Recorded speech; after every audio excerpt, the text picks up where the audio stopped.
All right, what's up, everybody? Terminator Juice here. Another Juices Loose podcast, up to 190. And yeah, we got some mixture of topics to talk about. So I just want to start with something we've talked about before, but I went to see Isle of Dogs in the movie theater last night, and there was a trailer. That movie was good, but there was a trailer for The Grinch, and I hadn't seen this trailer yet. It was, I guess it's been out for a month. And it's Illumination, the company doing, that's supposedly doing the Super Mario Brothers movie. And I know we covered this a little bit, but seeing that trailer for The Grinch left me in completely opposite, like both sides of this argument. One, their animation and color palette is phenomenal. The Grinch looks absolutely amazing, from a visual standpoint. But in a 2-minute trailer, they didn't convey any kind of humor, any kind of character. It was just the worst trailer I've ever seen, like, other than just the visuals. I don't know what they're going for with this Grinch. It felt a little bit like Despicable Me, where he's just kind of being a dick to people.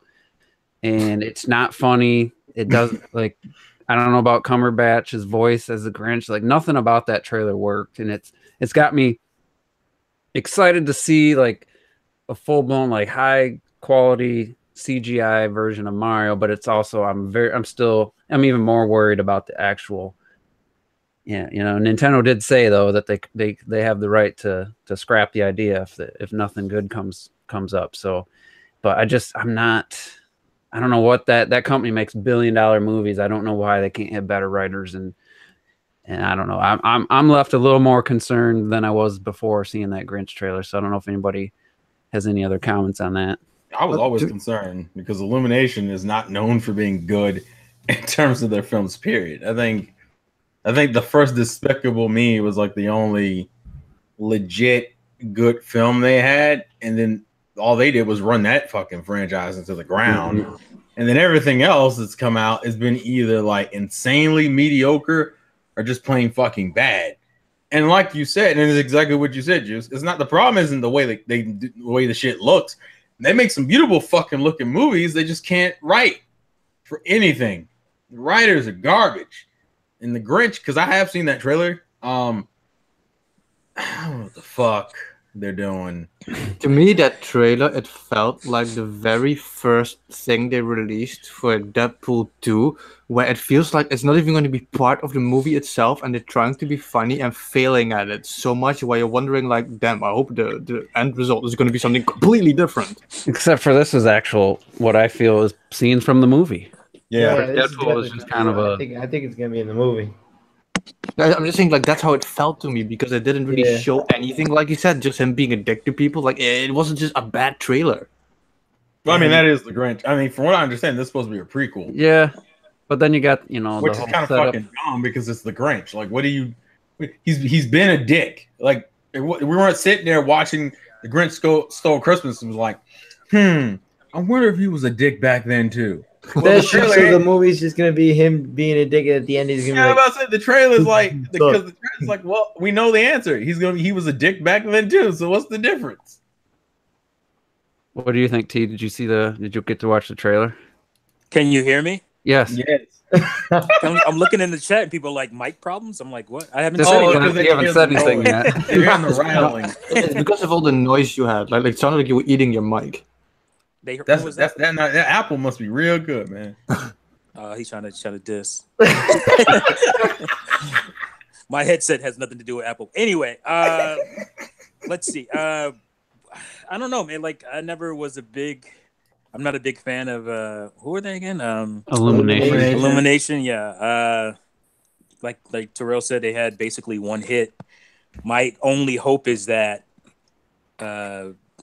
Nintendo has a lot of say and as far as the story and whatever's going into it, and hopefully, that say is good, because that's not a guarantee either. So yeah, Nintendo can be kind of weird with their IPs, and they can fuck it over bad. Right, they may not see, when you create something and it's been around for so long, you may not see it the same way your audience sees it. You know what I'm saying? So that's always a worry.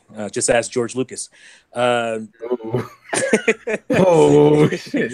A problem with that, by the way, could also be that if Nintendo is thinking that and they're leaving them a lot of liberties, and then it turns out to be like the shitty dud, but then Nintendo's like, but maybe we shouldn't intervene, when they should have. Yeah, I think Yeah. they're gonna definitely. It's such a weird pick. They should have picked a better studio. That's my issue.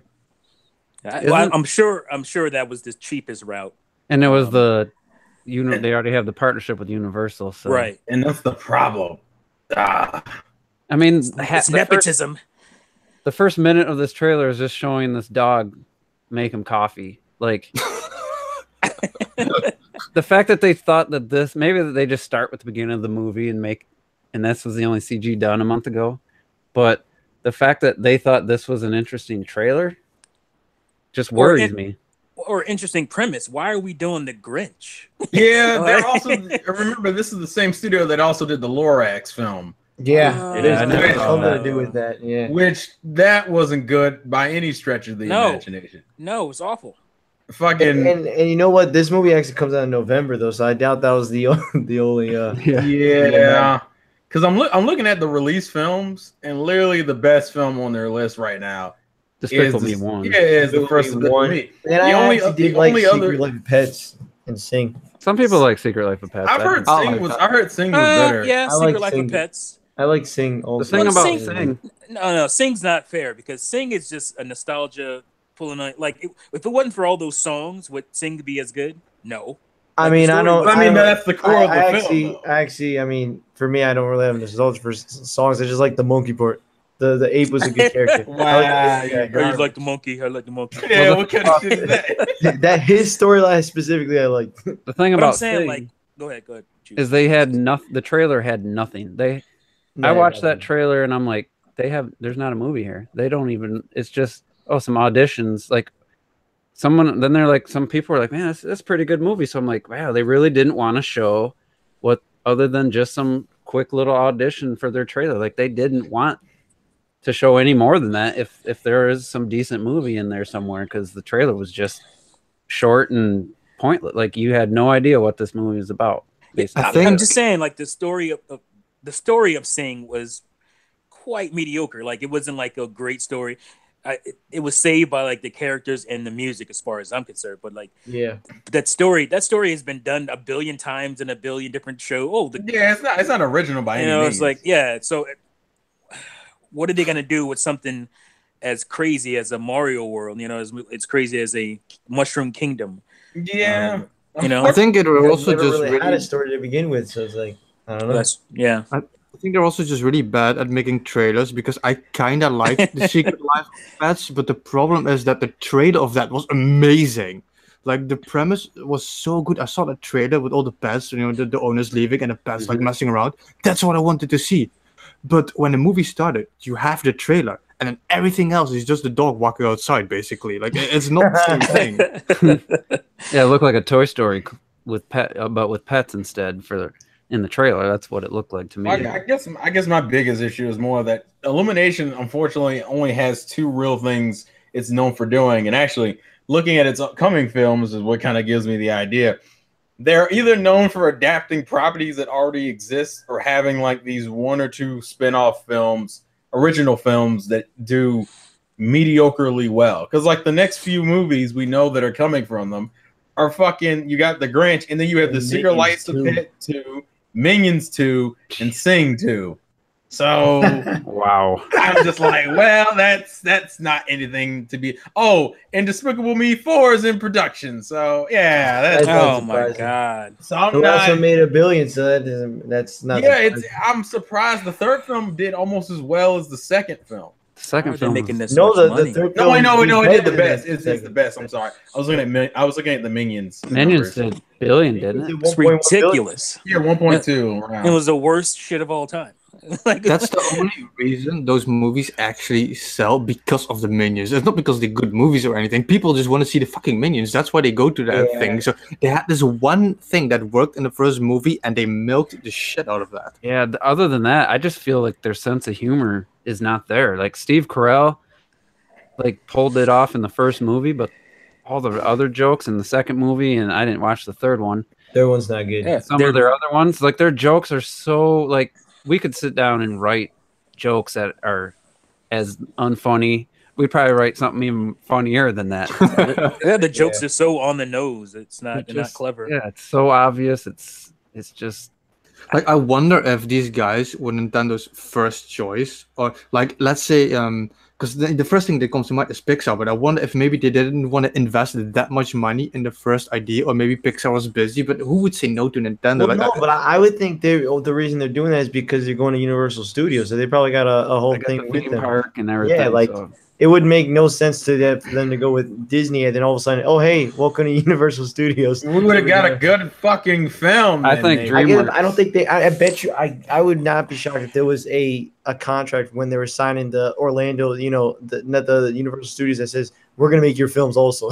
You know what I mean? Like I would not be surprised. Well, Yeah. actually, I think DreamWorks too, just like Juice, because fuck Disney, they own too much already. I think DreamWorks actually makes some of the better ones. Like the How to Train Your Dragon series is my favorite of Oh, that all was the great. anime. they're Especially amazing. the second one where they actually made the characters age. No other Yeah. animation movie has ever done that I've ever seen, and it That's worked. true. That's true. Yeah. And I'm looking. I'm trying to say who's doing the Detective Pikachu film. I forget. that's Lionsgate. Universal, but when they're gonna be distributed Universal, I'm telling you, this is probably signing a contract with Universal. I And can so definitely believe that. Illumination's also owned by Universal, so it's like, Mhm. I mean, that's not surprising. It sucks. But Well, we can always hope, that actually something good comes out of it, and maybe they'll learn from that. if they got that many Yeah, but movies, not fucking like it just bothers me that it's your two most well-known IPs. And granted, the Pokemon one at least is like a spin-off or some shit. But that's Mario, yo. Like but they let's- didn't learn from the first Mario movie. What the hell they got? yeah, like oh my god. But let's think about this. If they got that many movies in development, that means like I can't imagine the same writers of writing every movie unless you just No. write the movie and then you turn it over. But who's left to be making this Mario movie in the next 5-6 years? Like I was hoping this thing would come out in a couple years, but 3 years at tops. But if they Maybe. got that many in the pipeline, this could be 5 years from now. Well, that's what's gonna kind of make me think yay or nay as far as the film goes is who the writer is, because it's kind of how I feel about Detective Pikachu, where I wasn't super keen on the idea, but the writer, from what I remember, was known for being relatively decent. Oh, because it was the Gravity Falls writer. That's what it right. was. Yeah. And I was like, well, that works. So Yeah. it's gonna all hinge on whether or not the acting comes to the part. Mario, we need to know the writers. If I can get the writers, that'll kind of help me make more of an opinion as far as that's concerned. Thinking about it now, though, like I don't even know if I care at 5 years from now. Like I'll be 44 years old going, and Mario movie's finally coming out. Like I wish this shit would have been started earlier. Like it's gonna be. It took I don't them a want to while. wait that far, or wait that long. I wish. Well, I mean, I wish they just started with lesser I IP. think we're all still gonna watch it, though. You know what I mean? Yeah, I would. You know, like you're not gonna watch the film. But anyway, there's so many things could happen from now until then. Like I just wish they had started with like maybe Star Fox or Metroid. I think those would work better for film adaptations. yeah, I just don't think. Juice felt worried about Glenn, 50 years old, going and watching a Mario movie by himself. Yeah, well, like, what do you have? I was like, what's the problem? What's the problem? I just don't. I just hate thinking of something being 5 years from now. Like I don't. Getting too old. When you get older, you don't look forward to that kind of time passing. Seriously. That's true. That's true. All right, You so know the what next, I think is just to end on that, what I think is the saddest part about the fact that Nintendo got stuck with Illumination is that everything they do is super still and, like we said, like very low ball kind of humor. And if you take something like Pixar, they have like super like hardcore dramatic, heart wrenching shit, and they have such flair for actual quality cinematography, and Illumination just doesn't have that. you'd think they would after a couple $1 billion movies. They could Yeah, hire right. some top fucking talent. You'd think, but You're asking too much. anyway, let's see. Next thing, let's talk about the Sega announcement.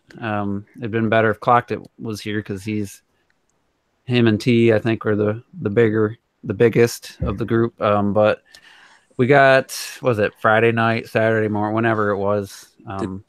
The biggest what? I must have missed it. You calling me fat? Sega fans. Oh, I thought you were calling me fat or something. Yeah. It's like, you bitch. So You skinny bitch. what they Fat announced. bastards. First thing I saw was Shenmue 1 and 2 coming to PS4, Xbox One. Yeah. And then I saw the Mini Genesis, Sega Genesis Classic Mini, whatever they're going to call it. And then the Sega Ages, where they're going to continue that. And they're going to... Which may bleed into Dreamcast games if the other ones do well. So let's start with Shenmue 1 and 2. Now, they're not remakes or anything. They're just HD versions coming to PC, I think PC, PS4, and Xbox One. So yeah, everything but Switch, pretty much. First of all, do you think anyone outside of the diehard Shenmue fans are going to pick this game up? I mean, is it even worth bringing them out? You think, people buy them? Maybe 5-10 years ago, maybe. And I'm a huge Shenmue fan, but I'm not overly excited about these two. I don't know. It's just unless I would have been way more excited had they done like a remaster. That would have been way more exciting because Shenmue, you talk about games not aging well. The controls, as far as your walking controls, oh my goodness. They said they do have classic and modern controls. We'll see how well they're implemented. That shit might end up being worse. So it's not just that. There's also Shenmue back then was already like a cult kind of thing. Not many people cared, and in this day and age, you have even less people because 90% of people who try it, they can't stand it. They can't stand the pacing. They can't stand the gameplay. They don't like these games. So what they're releasing now is what T said is for such a small crowd. I don't think this is going to sell much at all. Yeah, what all these Shenmue fans come from? Because he weren't buying the damn game when he came out. That's for damn sure. If anything, this could be a detriment to Shenmue 3, and it could halt the sales of 3 when people see what these games are actually about. Wow. Wait. A detriment to Shenmue 3? Isn't Shenmue 3 a detriment to itself right now? Yeah. With the way it looks? It could scare people away, I think is what you're saying. If they... Yeah. That last trailer scared some people away. So, because of what it is, and I'm not like, oh my God, why isn't this on Switch? Because I'm not even really care. But why isn't it on Switch? That is a good question. Why? I hate when he did that. He was like, I don't really care, but I care. Let me know why. No, I get him. I totally get him. It's like, it should be announced for Switch too. Why? That is a good question. This Switch is the hottest system right now. It should be getting everything. People should be falling over themselves to put stuff on Switch. And Sega especially. Sega and Nintendo have a pretty tight, relationship. They should have known about first of all the Switch before anybody. At least they should have been in that initial group. So they should be ready with stuff. All the developers out there, they should be one of the developers ready with stuff. So this just reeks of, I don't know, laziness. Why isn't this should be ready? So it's kind of annoying. It could be, my one theory is that it's a size thing because Shenmue, traditionally the disc, it was a 4-disc game, both of them, right? Wasn't both of them 4 discs? I can't remember the second one because it was on Xbox, so it couldn't have been. Those were on... I have the second one. It was on I a think DVD. It's 4 discs for me too. The Dreamcast. Okay, you had the CD. Dreamcast ones. It was Well, it was GD-ROM, which was 1 gig, basically 1 gig. So, 4 gig a DVD, that'll be good enough. But if you're looking at the carts, that's still for both games under 8. Maybe you have to go to 16 gig cart, but that shouldn't be a problem. I don't know. Yeah, I don't, it's just one of those things. Like I said, I probably wasn't going to pick them up, but it's just from Sega's perspective, why not? Subliminal Lime said in the chat, Switch still has the smallest install base, but it has the fastest growing install base. Yeah, and games are outselling, in Japan and stuff. Games are outselling the PS4 version, or not even that far behind. overall, if it's on both. So I think and I game know like what PS4 does. Xbox One and PS4 had no install base. They were still getting games hmm first year. But even then, like even with the disc and install base, at the very least, if it could just come digitally, worst case. Yeah. something. I mean, Which is I don't know. It's just another weird thing. So Yeah. what about? Go I ahead. just want to say Xbox fans didn't really buy Shenmue 2 either. So it wasn't like it's so crazy on Xbox. So why are they getting it? So it doesn't make sense. because it's Doesn't make easy. sense It's an all easy around. port. That's why. Yeah, You would think we're talking about Dreamcast. Well, Windows, what is that? Windows NT. It shouldn't be hard for anybody. Oh no, it's not. But I'm just saying, if you're going from PS4 to Xbox One, because something tells me either the PC or the PS4 version is the primary version, and they're probably just gonna do it from there. Now, Still. whether or not that doesn't justify it at all, because you could easily put down Switch, but that's probably the bullshit justification. It's the easiest way to do it. So fine, we'll give it to Xbox because why not? Even though it's not going to. Also because, well, it kind of is an open world game, so it kind of fits Xbox. Ask the Outlast team. Ain't no open world. A game Hey, running. listen. I completely agree that it's still bullshit. Yeah, like you say that is easy, but you got these indie companies putting their games on the Switch in 2 days, in 3 days. Come in a on, week. T, their games Like, aren't it doesn't as make- big. And these games are bigger than And Outlast isn't even. Shenmue. It runs on Unreal Engine 3, which isn't even technically supported by the Right. Switch. And they get it up in 2 weeks, and it's done. Yeah, Like, we're looking at you a hat in time. Oh, we can't do it because of the engine. Okay. No, there's some more internal shit. We're not going to go into that. so Right.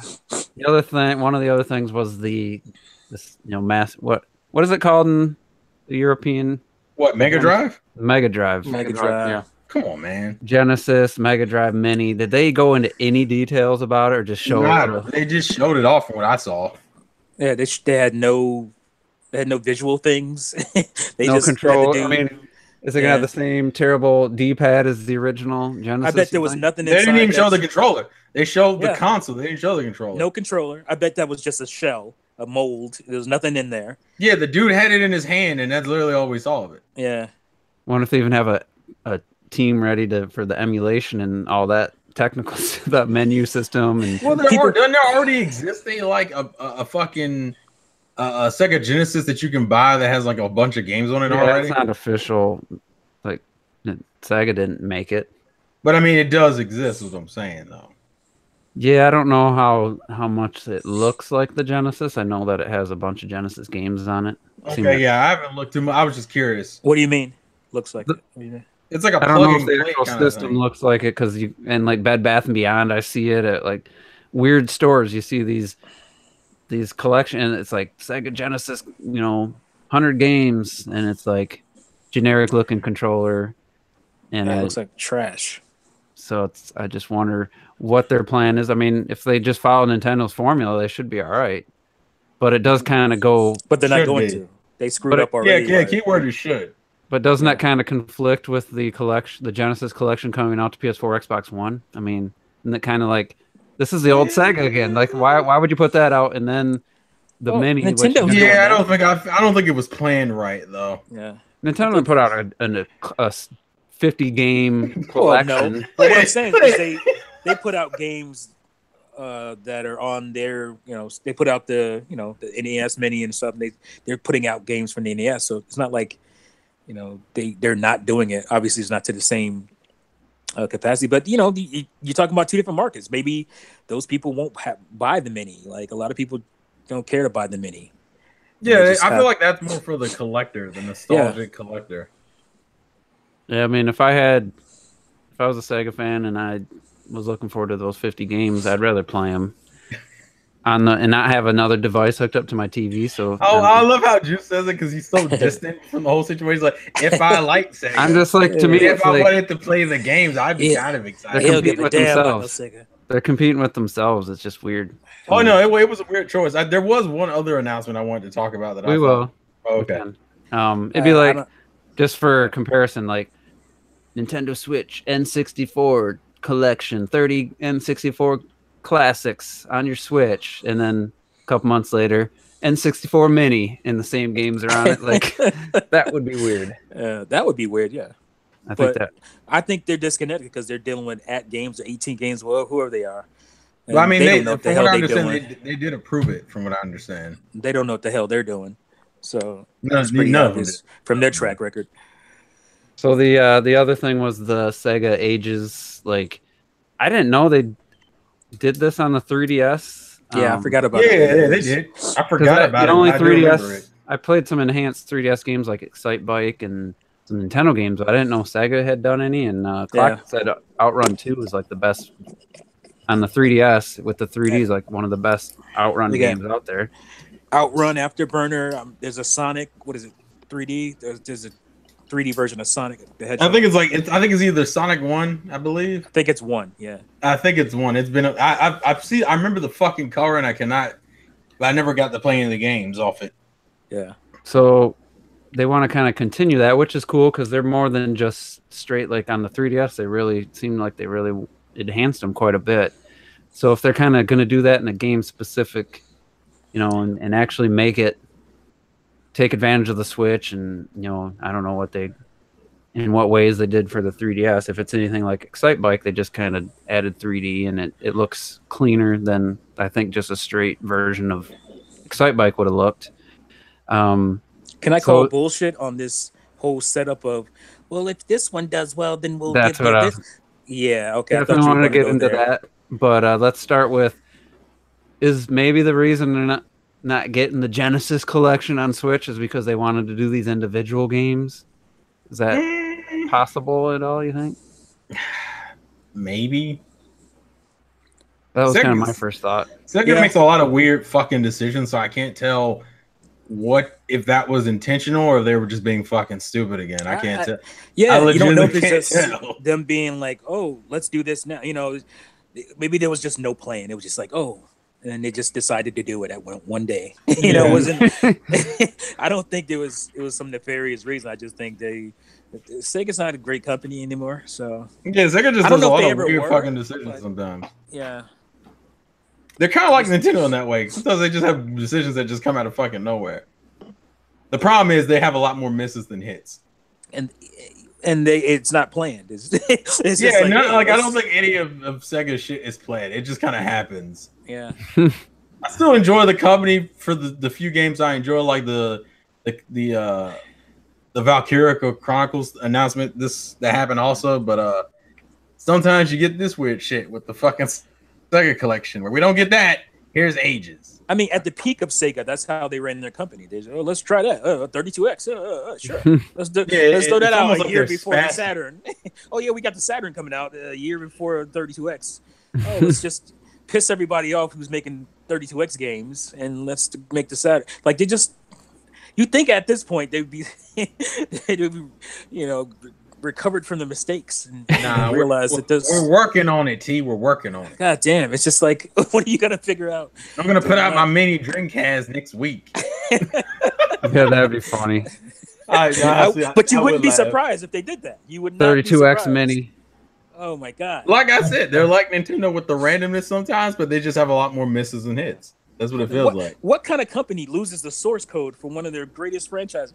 Like, oh, we can't find the source code for Panzer Dragoon Saga.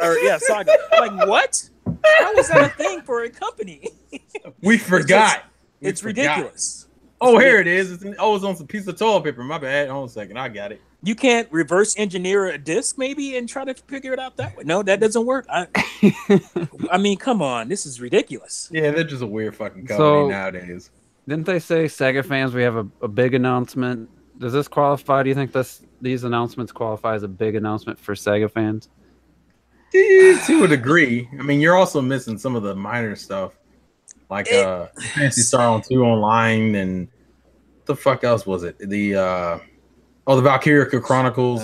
How the Switch is also getting the remake of, well, not a remake, but a port of the first game along with the fourth game. What was the port? What was the first game originally on?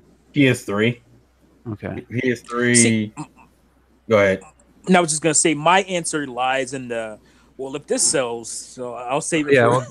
I'll save it for that. But yeah, go ahead. Well, for me, it's more like this. Okay, I'm probably not as big of a Sega fan as T or Clocked It, but I'm a pretty big Sega fan. I have a Mega Drive, I have a nice collection. I have the Dreamcast, thanks to my fiance, and we have a nice Dreamcast collection.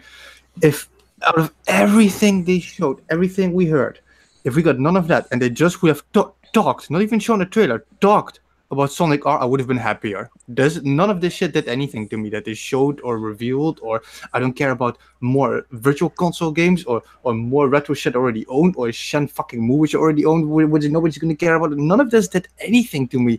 And if they would have said to me, Sonic R is gonna be this type of racing game, bum, I would have been happy. That would have been something for me. All right. Robert, I'm sure none of this did anything for you. I don't think he knew about it. No, I knew. I still know my shit. Just, I mean, it'd be pretty cool to have like, Dreamcast games on the Switch. I'm not gonna lie, it'd be pretty cool because I already tried to. I owned a Dreamcast, but it didn't work, and so I had to give it back. And I'm like, well, goddamn, that sucks. And so it'd be nice to get those Dreamcast games on like the Switch. I mean, yeah, I'll be honest with you. Like that kind of gets me excited. Just let's get to that then. The whole, well, if these first wave of these Aegis games do good, we might do Saturn and Dreamcast. Like I said to Clocked It, because he was get kind of pumped by that thought, and I'm thinking, why not just commit to Saturn and Dreamcast games now? Right now, commit to it. Because that's what everybody fucking wants. Like it's called entrapment. One or two of them at least for the initial rollout. At least please. One from each. Is that too much to ask for? What would be a pinnacle Saturn game to release? Like that was never on anything else, or hasn't been really on anything else. Probably a lot of people haven't played, but something. Gunstar Heroes maybe, or yeah, I fuck with that. Oh, that's not really Sega. That's was Knights? Treasure. Was Knights on? Or Knights. Knights. Actually, Knights would be a good, because the only other Knights games we have is the one on the Wii, which people are mixed about. No, it's on. It was one on. What was it? Xbox Live Arcade. They did a enhanced version of it. Like it looks a lot better and runs better and stuff. Oh, did they? Yeah, I think. I mean, maybe even on Steam. But I know it was on Xbox Live Arcade. I was gonna buy it and I never did for my 360. So I don't know if it's still there or not, but they have done Knights before, so why not Knights to kick it off? What about a Virtua Fighter? Did they have any on the Saturn, or was the Dreamcast versions probably the better way to go? I think that was Dreamcast. I know they had some on this. They at least had one on the Saturn. You know what? Fuck it. Let me Google. What game? Sorry. Virtua Fighter. Oh, Virtua Fighter 2 is on there. 1 and 2 is on Saturn, and those games. Well, 1's a little aged because it looks way more polygonal, but 2 is amazing. Like they did a. Let me take that back. They did an enhanced one because they launched with Virtua Fighter 1, and it looked like ass. It looked like basically 32x quality, and then they went back and redid it. Forgot what they called it.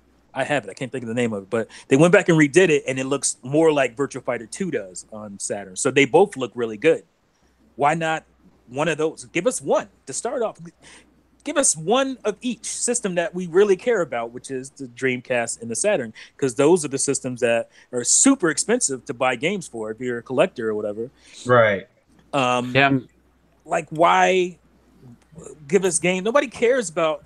It's a cool looking shooting game. I don't care.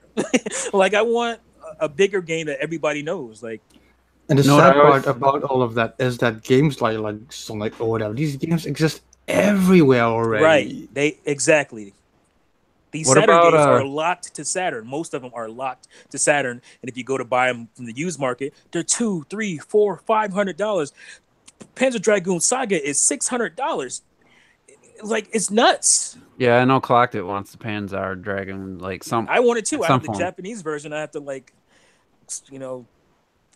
work my way through it. It's hard, but you can't read Japanese, so it's just like, damn. And it's like the Dreamcast to me, the standout title, like the pinnacle of the Dreamcast for me was the launch of Soul Calibur, which isn't Sega, so that one would be out. And I'm trying to think. There was an arcade F1 racing game, all in polygons. It was right after Star Fox came out, and I think it was called Virtua Racing. And it was polygons, but in an arcade cabinet. It just blew my mind. Like the first person perspective. I mean, it was super awesome. And then on the Genesis, they did a FX chip like situation where they put a chip inside the cartridge. It was $100 game at launch on the Genesis back in '93 or whatever, and I've never seen that game since. Like, I don't know, maybe it's just nostalgia, but I was always impressed by that. And the Sega Genesis version was just didn't even come close to the arcade version, something like that. That's pretty obscure, so I don't think that would be make them money. But I'd love to see that. For me, that's one of like my fondest memories of a Sega game. Like, so as far as Dreamcast, I had like Resident Evil Code Veronica and MDK2. Like, I didn't have a ton of Dreamcast exclusive. I wasn't a big fan of Crazy Taxi. I know a lot of people love that. I just never. I don't know why. I just couldn't get into that game. Just didn't really. There's not much to it. Like, it's an arcadey ass game, and it can get boring pretty quickly. Like, I had it. I played it for maybe an hour, and I barely ever go back to it. It's not personally. I love it. I do go back to it, but yeah, it's like the essence of arcade games. Yeah, it's a super arcade game. Man. Yeah, I bought it, and I was like, man, after about a couple hours, like, yeah, I don't know if I really need to play anymore. I know what I want, but I know it's not a fair thing to ask because there are better games that I know people will prefer, and this game has been ported to a bunch of other consoles. And if you know me, you should already know what the game is. For Dreamcast, was Sonic Adventure. Oh, Dead or Alive? No, No, that no, was actually that's on the Saturn actually. Skies of Arcadia. No, it's fucking Sonic. Come on, guys. This is what you said, Sonic Adventure. Yeah, I was That saying is Robert knows better. It'd probably be Sonic Adventure because I'm a biased piece of shit. And if I can get on my Switch, I'll fucking buy it again. That'd be what, my third or fourth time buying that fucking game. I don't know. I'm a weak bitch. Also, because that'd be something to get people excited, period, because it's Sonic. It's an easy sell. Yeah, you think Sonic would be a easy first wave game for this setup, but yes, not even Sonic. Like, not even the Saturn. What was the Saturn compilation Sonic? What was that called? The Jam, Sonic Jam. Sonic Jam. Not even like Sonic Jam. Like, something like that. I would shit. I would that's a day one for me because I'm a biased. Like Sonic Jam is cool. It has that whole obviously the hub world with the 3D that was the first Sonic. 3D time. That's the first 3D Sonic we got. Yeah, I geek out so hard on that. I got super excited when I saw that. I was like, oh, Saturn gonna have a cool 3D Sonic game. Nope. No, never. Just go fuck happened. with you. Well, I guess Virtual Racing made a Japan only release on PS2, so I guess I have to check out some gameplay of that, see if it holds up to my memory of that game. But there's some pretty good, like Toy Commander. I had that game. Ready to Rumble was a fun boxing. There are games that they could have went with. Power Stone. Clockwork Knight. Oh shit! I forgot about Clockwork Knight. Clockwork Knight is cool freaking platformer. Like, why isn't that? That was a launch game, I think. So it's why isn't? How much more exciting would it be if they just committed to some of these Saturn and Dreamcast games right now? Like, it'd be way better. Bug 2. Like, I can name up a bunch of games that weren't big sellers or anything that would get the hardcore Sega fan excited. Like the ones we just mentioned. So it just doesn't make any sense. This is how you're going to roll it out, and then you're going to give us that. See, this is I can't do it for you, Sega, if I don't do it for these other companies that say, well, if this sells, Nintendo fans, maybe we'll bring this. That's the same bullshit that they were doing. I'm not going to accept it from you either. So, no. Yeah, it's annoying. A head scratcher. I'm salty, but I had to take another L like I always do. When it comes to Sega, I'm used to having like one good thing and then like two bad things. So fuck it. I'll take the Valkyria Chronicles and the possibility of it in exchange for not getting it now. So that's they need like a community. Sega needs like a community liaison guy. Like, this is what the fans want. Guys. They have him, but it only all right. Look, because they don't fucking listen to him, obviously. Yeah, but here's the problem. Sega of current only cares about, I think, like 3 IPs. If you're a Yakuza fan, a Sonic fan, Valkyria Chronicles, because they seem to be focusing on that game, and an Atlas fan in general, because they still allowing Atlas to do whatever the fuck they want, then you're good. But if you care about other IPs outside of the 4 I just mentioned, yeah, you're shit out of luck. That's it. And I'm surprised Yakuza's doing as well as it is. Because no one was fucking talking about Yakuza until this generation, but they keep putting out those fucking games in the States. Yeah. I didn't even know that shit until people start going, man, you really try Yakuza 0. Here comes Yakuza 6. The fuck is Yakuza? Yeah, see, that's the thing about Yakuza is like, you put Shenmue next to it, and you're like, this Shenmue needs to step it up. Yeah, like, like, yeah. If you want a better Shenmue, there you go. There you go, Yakuza. Like, that's... yeah, go buy the Yakuza series because Jesus Christ, I don't know what the fuck. Shenmue at this point, it's all about the story. It's like I just want to finish that story. I want to kill Lon D because of what he did to my dad, and end the story. That's what people want for the most part. That's why they accepting those, dead face characters because they just want to finish the story. They don't give a shit what it looks like. Just let me finish the story. Yeah, just let me see the cutscenes. I don't give a fuck about the gameplay. Right. Christ. All right, so I gotta give a shout out, Grimpachi. He's in the live chat. He's literally just set his Switch up. He just got one, and he's gonna play some Zelda. I recommended waiting until after the podcast and just put some headphones in or hook it up to your TV. I'm envious because he's going to be experiencing Breath of the Wild for the first time, and I've always said I wish if they could like erase my memory of playing Zelda and nothing else, I would do it to experience that game for the first time again. Like I think I would consider that. So the best part of this is going to be in like a week when Grimpachi's like, yeah, I don't like it as much as I don't think it's as good as people said it was. Probably. It's just gonna be like, you're a piece of shit. Yeah, but he's not a Nintendo fan, so his Nintendo, impressions are irrelevant. Isn't that how it works? If you're a Nintendo fan, well, how do I get the seal of approval? Do I have to stick my arm up and like hope someone shoots me, or is like how does that work? So, all I know is the same should work the other way. If you're not a Nintendo fan, your Nintendo opinions are irrelevant, right? Mm-hmm. That's how it works. Probably, we'll play that game. A Sony fan would say Horizon's better. Nintendo fans are going to say Zelda's better. But I will say, that's a taste in games, though. Make sure you're like, especially the beginning of that game. Like I was watching Zoe 70. Find him very entertaining, but he gets a Switch and he plays Zelda with live streams with other people, like his pals talking the whole time.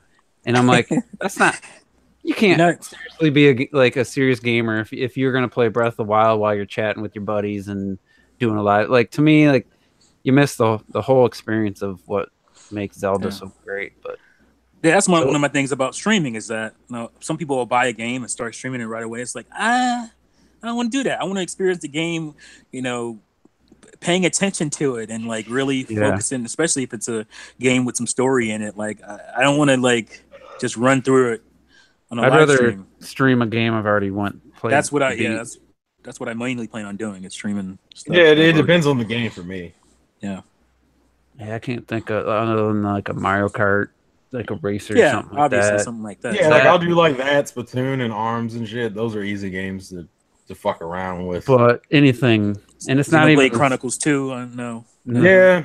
That one's got. I mean, that one has a lot of story. I'd want to just sit and listen to anyway. I thought you were skipping. Oh no, you were skipping the Blade quest. The Blade quest on some of those lesser rare blades. That depends on the blade. For their characters weren't very.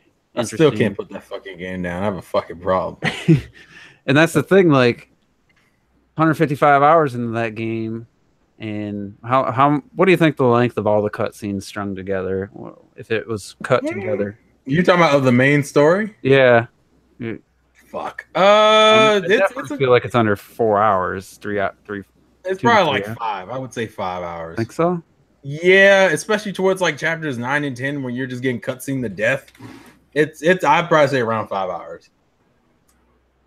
So yeah, it's like actually, I could just look it up. Somebody usually people do versions of games. So let me look it up while you keep talking. Somebody in one of my videos commented on that they think the gameplay looks weird and unappealing, but they heard the story so good they want to play the game. And I'm like, you're literally going to have to play 80 plus hours of that combat system with the 5 hours of story. Like you can't just rush your way through and think you're going to be able to beat the bosses or beat the. So, Juice, have fun. Juice, you want to know how long it is with all the cutscenes? Dude, it's long as fuck. Holy shit! It's like 13 hours. Really? Yeah. but that's like all cutscenes. That's like that's side quests and all chapters. that That's stuff. chapter 1 through 10. All the cutscenes. You think that's like any other like encounters other than just main story? I think that's all main story because it's not. I don't think. There's so many little. I think I'm looking. But even with that, you're looking at 70+ hours of gameplay. Yeah, I mean, still. Yeah, like consider like out of a 100-hour game, like a 70 to 100-hour game, that's like what, a sixth of it. Yeah, so it's still like some games last that. Some of these games only last that, and those are cinematic games too that last. Well, Uncharted, hours. I think was 14 hours for me, and then it's like 5-6 hours of cinematics. But wait, which Uncharted? 4. Uncharted 4. Grimpachi's saying that he's hearing that God of War is 35 to 50 hours. That I think it's How? more of an open world. There's like side quests. I heard 20. So it's 20, 25. I didn't. Uncharted's movie version is like 6 hours, Yeah, that's almost 6.5. But that's almost half the gameplay experience. For Well, Uncharted's a fucking movie game, so I'm not. But surprised.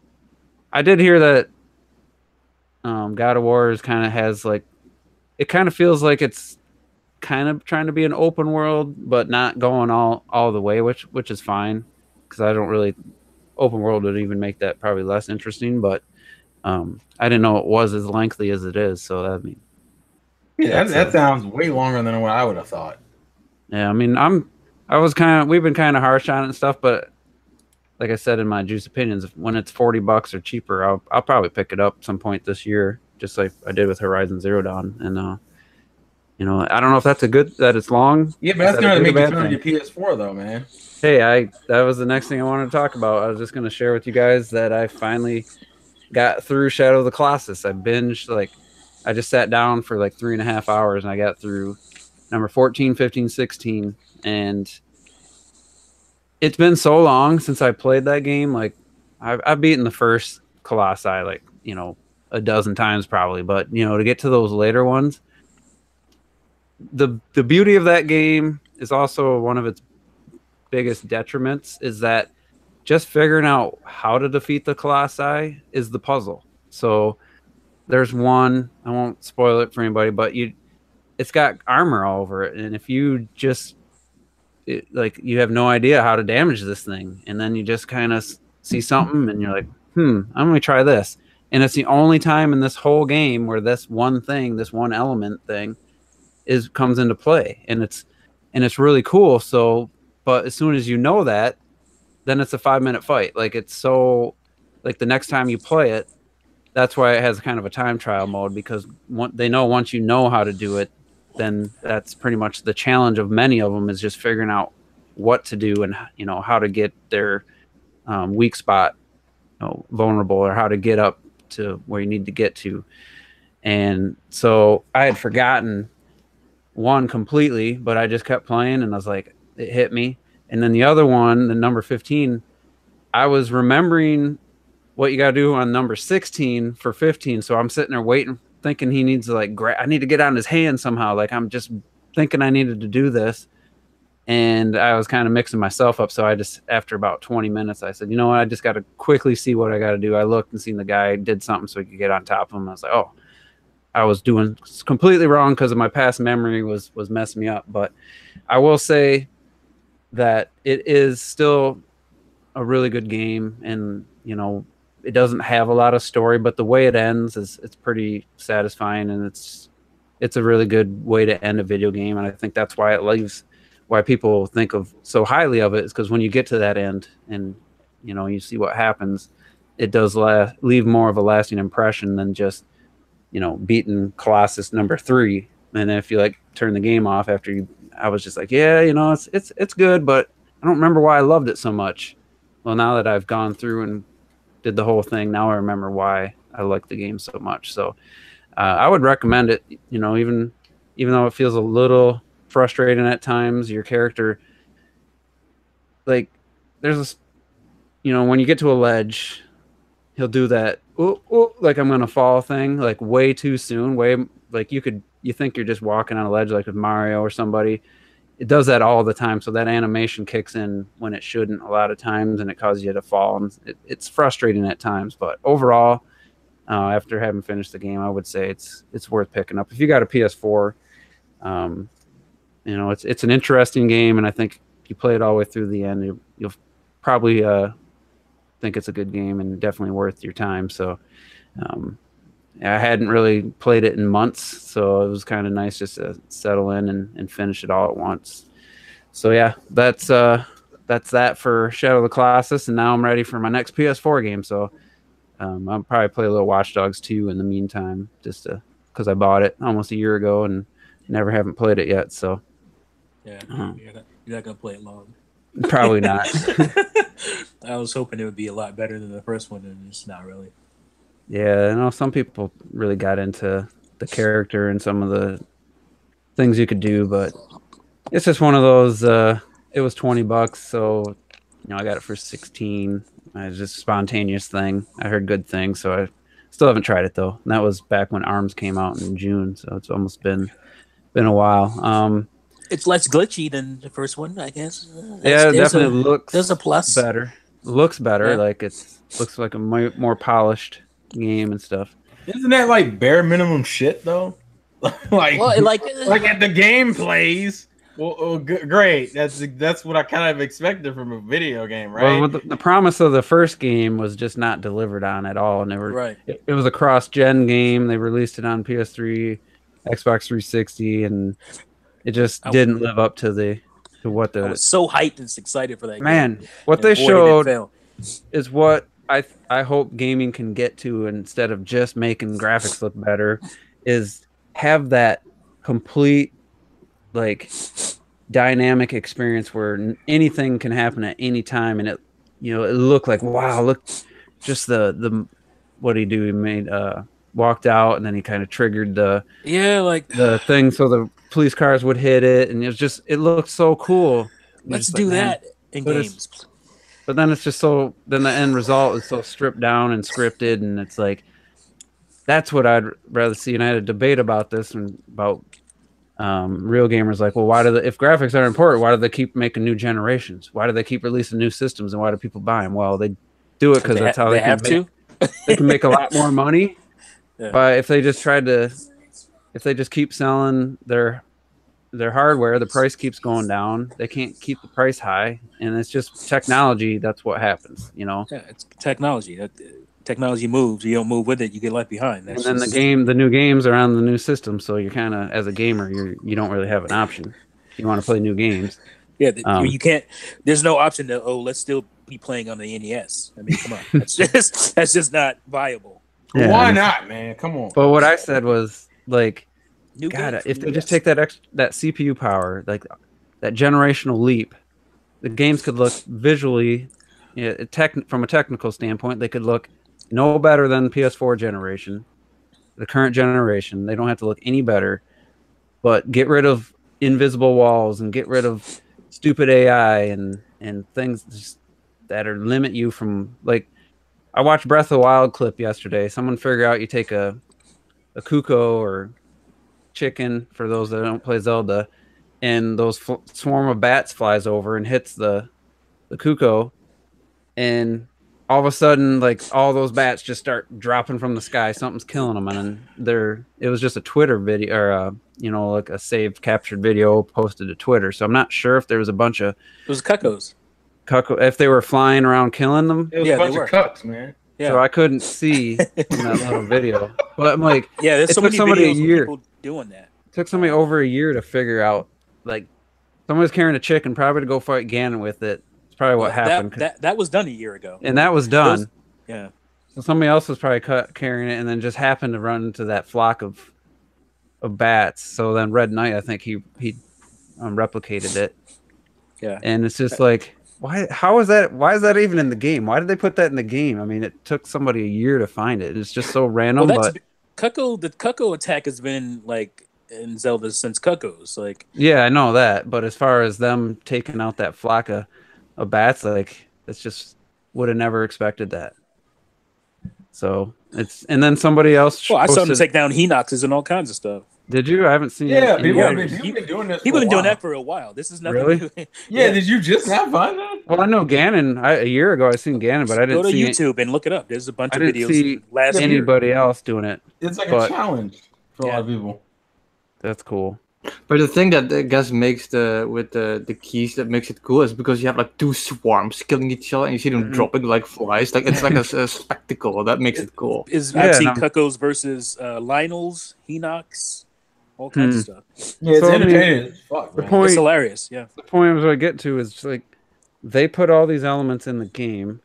There's nothing about playing the main story that lets you know that any of this is possible, and like just the physics system. Somebody did a clip and I liked it and retweeted it today.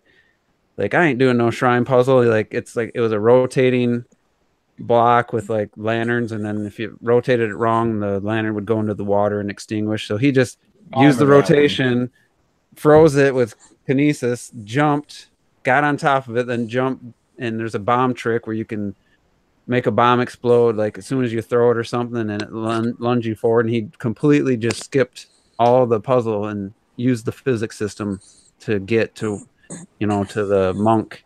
And it was just like, that's the kind of stuff. I know there's been games in the past that have all kinds of stuff, things you can take advantage of, but with that physics system and everything else they got going on, like, do more like that. Like, I know I love seeing people do the shrines, like you said. You see Yeah, but I so was many saying, of I them think do the that was like a major shrines thing in the without first actually doing them.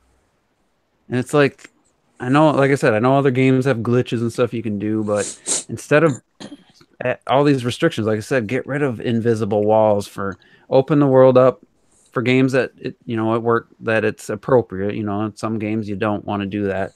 Make super intelligent AI. Like, I'd rather see that kind of stuff than, oh, look at Kratos' skin pores. Like, look at the wrinkles on his hands. Like, we don't need to get. Come on, you had an easy one there. You'd be like, look at the hair in his beard. It was the easiest observation, Juicy. You flow of couldn't his say cloth. it. See, Look the way the fluff flows. we were talking about GoldenEye the other night or whatever. Yeah.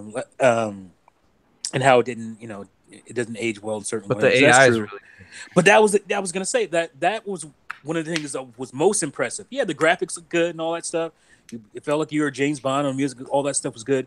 But the thing that made me go bananas was watching dudes roll out of the way, duck behind cover. Like, that's what excited me the most from 007 GoldenEye. Like, that's the stuff I wanted to see, and I thought we'd be way ahead at this time. That's 20 goddamn years ago. And they're probably Like, about equal to that, if not even worse.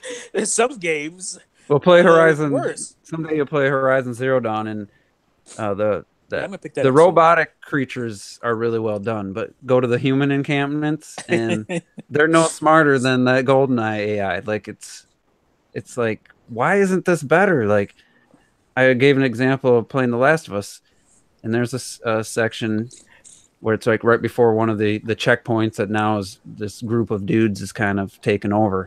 And these two guys are literally standing. They could reach out and hold each other's hands. And you go up and you do the stealth kill, which is noisy as hell. It's so funny, that game, because, the sound design was so well done that you could hear everything. But you take this guy out. He's literally right next to each other. Peripheral vision when the dude would see you. And once I figured out that as long as you did a stealth kill and the guy wasn't facing you, you could get away with it. So then I started just taking out dudes that way. And it's like, I'm glad I can get by this easier now, but it took me out of the game for a moment just when that first happened. Like, why isn't he reacting to me? Like, we should be at a point where this stuff is happening. And I think I'd like to see what's possible other than just trying to push the draw distance and the texture filtering and the resolution up to 4K. I don't know. Stuff. I mean, Well, you got to let it slide because it's like, okay. Well, to I be remember, fair, like, being Sam Fisher, hiding in a shadow, and nobody can see you, even though you got these fucking green lights on your goggles. It's like, I'm invisible.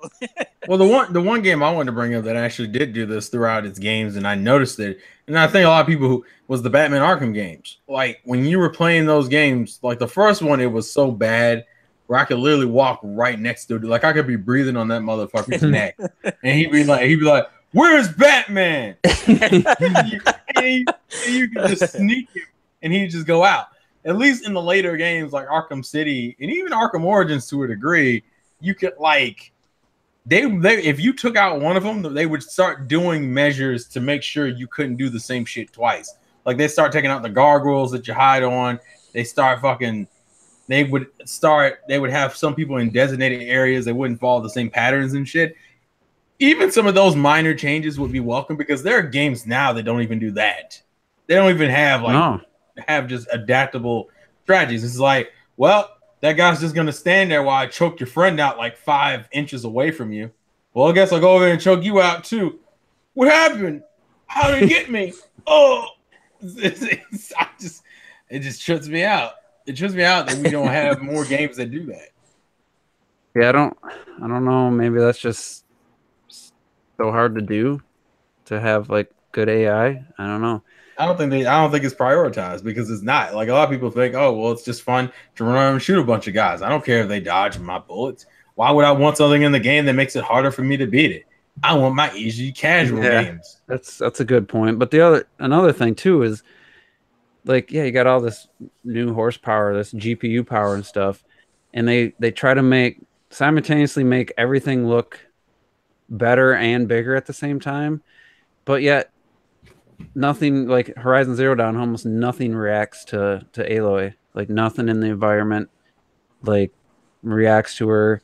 And God of War, Digital Foundry was like praising the game because the things actually react properly. Like it doesn't react a ton, but when you swing your axe, like the foliage would blow like from the wind from the axe, and then when you destroy that has destructible environments, it doesn't just go into a stock animation of this box crate or whatever falling to pieces. It like actually the pieces go in the direction that fit, and it's like that's a little detail that doesn't really mean much, but it's something. It's an improvement over shit not reacting to your character at all. And I'd like to see more of those little things and make that maybe not that in particular would really be a game changer, but if you had just some really smart AI and you had to really think, and that could make battling like a combat like Breath of the Wild, some of the AI moments were really funny and made it really a cool experience, like when the moblin picks up a Bokoblin and throws it at you, more stuff like that. I'd take that over just like vastly superior 4K textures and all that, like and add density to the world, add more foliage and have it actually react to you. I mean, that would draw me into the world more than just 4K textures. And I just like some of the smaller things, like in just using Breath of the Wild as a continuing example. The Bokoblins are just hanging out, just shooting the shit in the fucking. I remember one of the first pictures I took was just them like hanging out, like they were having a conversation with each other. And I was like, huh. And then the funny thing is, literally, as soon as they notice me, he picks up the Bokoblin and throws them at me. And I'm like, oh, well, I guess there was a disagreement. And I guess you were on the receiving end of that disagreement. And like, even at one point, I tracked two Bokoblins that were hunting a boar. And then after they killed it, they like took the meat and then they walked away again. Like, it's crazy the kind of shit that can happen without you paying attention to it. And just something like them. When they was just talking with you, damn. I just wanted some chicken, the fuck.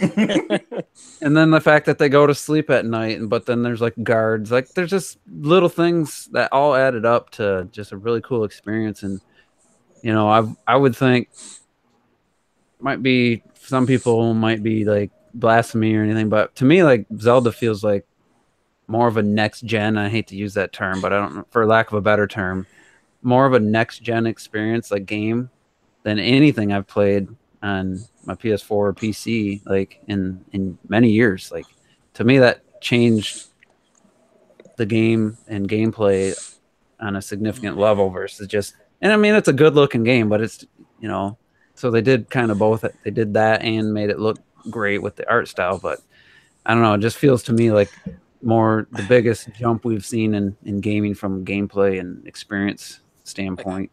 I would love to see that art style in a quote unquote like realistic world, where you know, you're just a guy in a city, or Mhm. you know, with that art style. Like that would be. Why aren't we doing more of that? Like I feel like we should be doing more of Because that. that won't make any money, T. I think it will. I think it's too I'm much. not don't Safe. have the money to risk on your ideas, T. There's too many companies playing it safe, and I feel like you know I can't people play it so invest in damn you, safe. man. And it's like Too much of a fucking firecrack. He's gonna make me lose all my money. when I Like turned a Sunset Overdrive type of world. Yeah, we see what happened to that game, didn't we? No, but that's just the game. Like if the visual, style was because it's pretty limited. If the game itself, the world, like you can't do much because if you're on the ground, you're gonna get murked. Like so, you can't like enjoy the world. Can we get a port of that, please? Can we get some sort of port of that? Yeah, that'd be great. Anywhere, fuck it. Just don't let the game die. The one fucking exclusive on fucking Microsoft that it is won't really almost the only exclusive other than Halo 5. I don't count Halo 5. But just getting back to talking about that art style, and I know we're way off where we started, but Where did we I start, can turn Shay? Zelda back on after like I literally played Horizon and beat it, and then played Shadow of the Colossus, and then I went straight to Zelda just on a whim. You know, I was just like, yeah, I'll just kind of see what it's like going back. And I left off in a spot just like I'd say west of Kakariko Village on the other side of those hills, and it was like a really good view of Hyrule Castle and the field and stuff. It's like taller grass and it's blowing in the wind. The sun comes out, and I'm still just wowed by the way the grass moves in that game. Like the way it reacts to you, the way it blows in the wind, and you know it looks completely different when the sun's shining versus cloud. Like it's just a really cool effect. And then I was watching the Digital Foundry tech analysis for God of War, which I have no problem saying I like those videos. I like to know the technical side of gaming. You know, it's not the deciding factor. It doesn't really sway me on a game or not. And they're talking about like this is PS4's like best example of like quality textures, and they're showing some of the foliage move. But I'm like, yeah, that ground texture looks super realistic, but I still am more impressed by that swaying grass in Breath of the Wild, and that with that cell shaded or whatever quasi cell shaded art style. Like that's still more impressive to me. And the fact that it was a Wii U game is even more impressive. So, yeah, like people be like, "You must be crazy. You went from Horizon back to Zelda, and then your eyes weren't bleeding." Yeah, but it's like, dude, like Zelda made me more scrutinize Witcher 3 more because I can't even. I'm trying to jump up a rock and I'm sliding my ass off. I can't even get up this stupid rock, and it's just like the freedom of Zelda being able to climb and go anywhere you want to, and going back to Witcher was hard for me. Imagine if Nathan Drake could just you get the climbing equipment and you could just scale a rock. Like you didn't have to look for those yellow indicators or the textured rock you could use later in the game. Like imagine if he just could go anywhere and do anything. I don't know what kind of game you're just make it exploring temples and old place. It'd still be fun though if they design the environments and stuff right.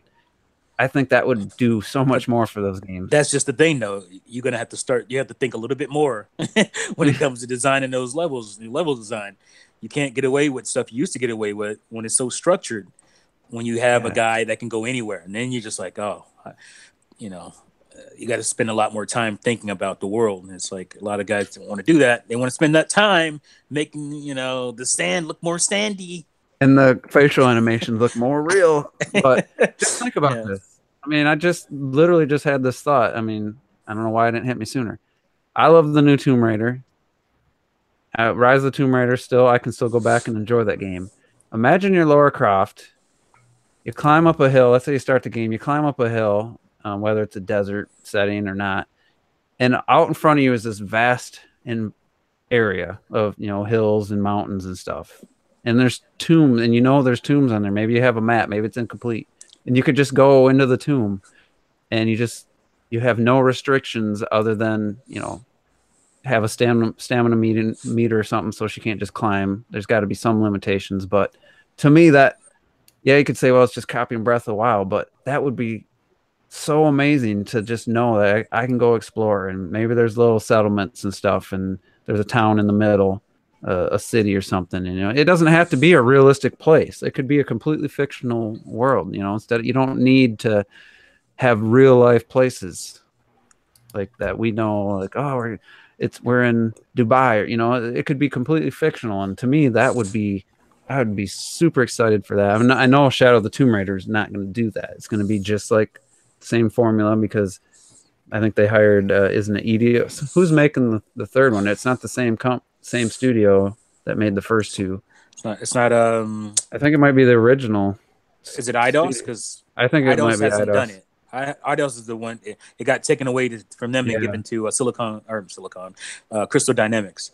Yeah, I think Eidos might actually be doing it, and who knows what's left of that studio. But yeah, right. Someone says there's a new Eidos Montreal.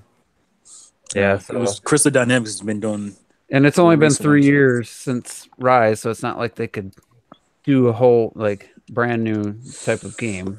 But I mean, to me, I don't know. You guys, would that be? You think that would be an exciting Tomb Raider Uncharted experience if it was more like that open world? Like, as a fan of both, I know it would be exciting. I'd be super excited for that. I think one of the biggest things, like every time, like especially with T, what you said, like climbing changed everything for me in games. Honestly, like I can't. It frustrates me to no end that in any game that is open world that it's like you struggle to go over anything. It's bizarre. Like I mean, like when you go from Link to be able to climb anything, that's what I want to do all the time. I feel like that is literally the biggest innovation is damn climbing. Yeah, it's so weird, but it opens up to so many different possibilities. It's crazy. Yeah, I'm sitting there playing Shadow of the Colossus, and you have to jump with triangle and then grip with R1. If you hit grip first, you crouch, and then you can only jump about 2 inches off the ground. So, and then sometimes you press the jump button, and the animation, your character's then stuck in an animation, so it won't jump out of it. Yeah. So you're constantly like, I find myself I hit the button expecting to jump, so I quickly hold R1. Now I'm crouching, and then I try to jump while I'm still holding it. And it happens. I mean, 10 hours later, I'm still doing the same shit because these animations are getting in the way of what this character should be able to do. And then you gotta, it's the main gameplay element of Shadow of the Colossus is your stamina for your grip. I mean, without it, it's a completely different game.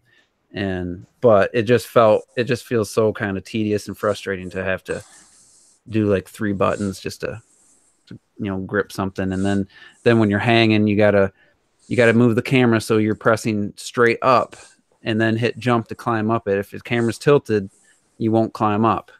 And it's just like there's just a lot of things that frustrate. And Zelda was just like, it just felt so like sometimes you'd be running away from something and you'd accidentally climb a tree, and I'd be like, God damn it, why am I climbing this damn tree? Because it's automatic.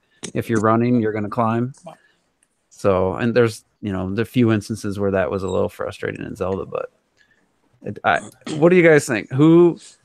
What studio or what publisher is going to be the first to like not rip off completely, but it's like, yeah, this is post Breath of the Wild. This is a post Breath of the Wild developed game, and we can see the influence. Like, I'm trying to think of if there's a obvious franchise or a game out there where someone's just going to basically copy the Breath of the Wild formula. Anyone? No. I know it's if I had to take a guess, I'd probably say Ubisoft.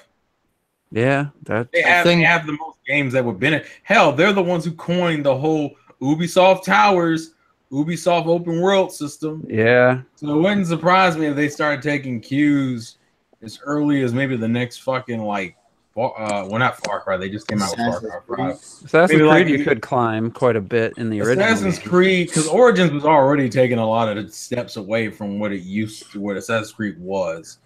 So I would say they would be the next company I would assume to kind of delve in that Zelda direction, my assumption. because I feel like they're already close. They just gotta Mm-hmm. figure out how to do that open world right. Because what fucks them over is the way they do the open world. It's With like, the fucking icons everywhere and shit. Here's your map. Look at Can't all even the see that dots. shit. Go to the dots. Mm-hmm. That is annoying. And So I would say they would probably be the closest. I think they're the closest to hitting it.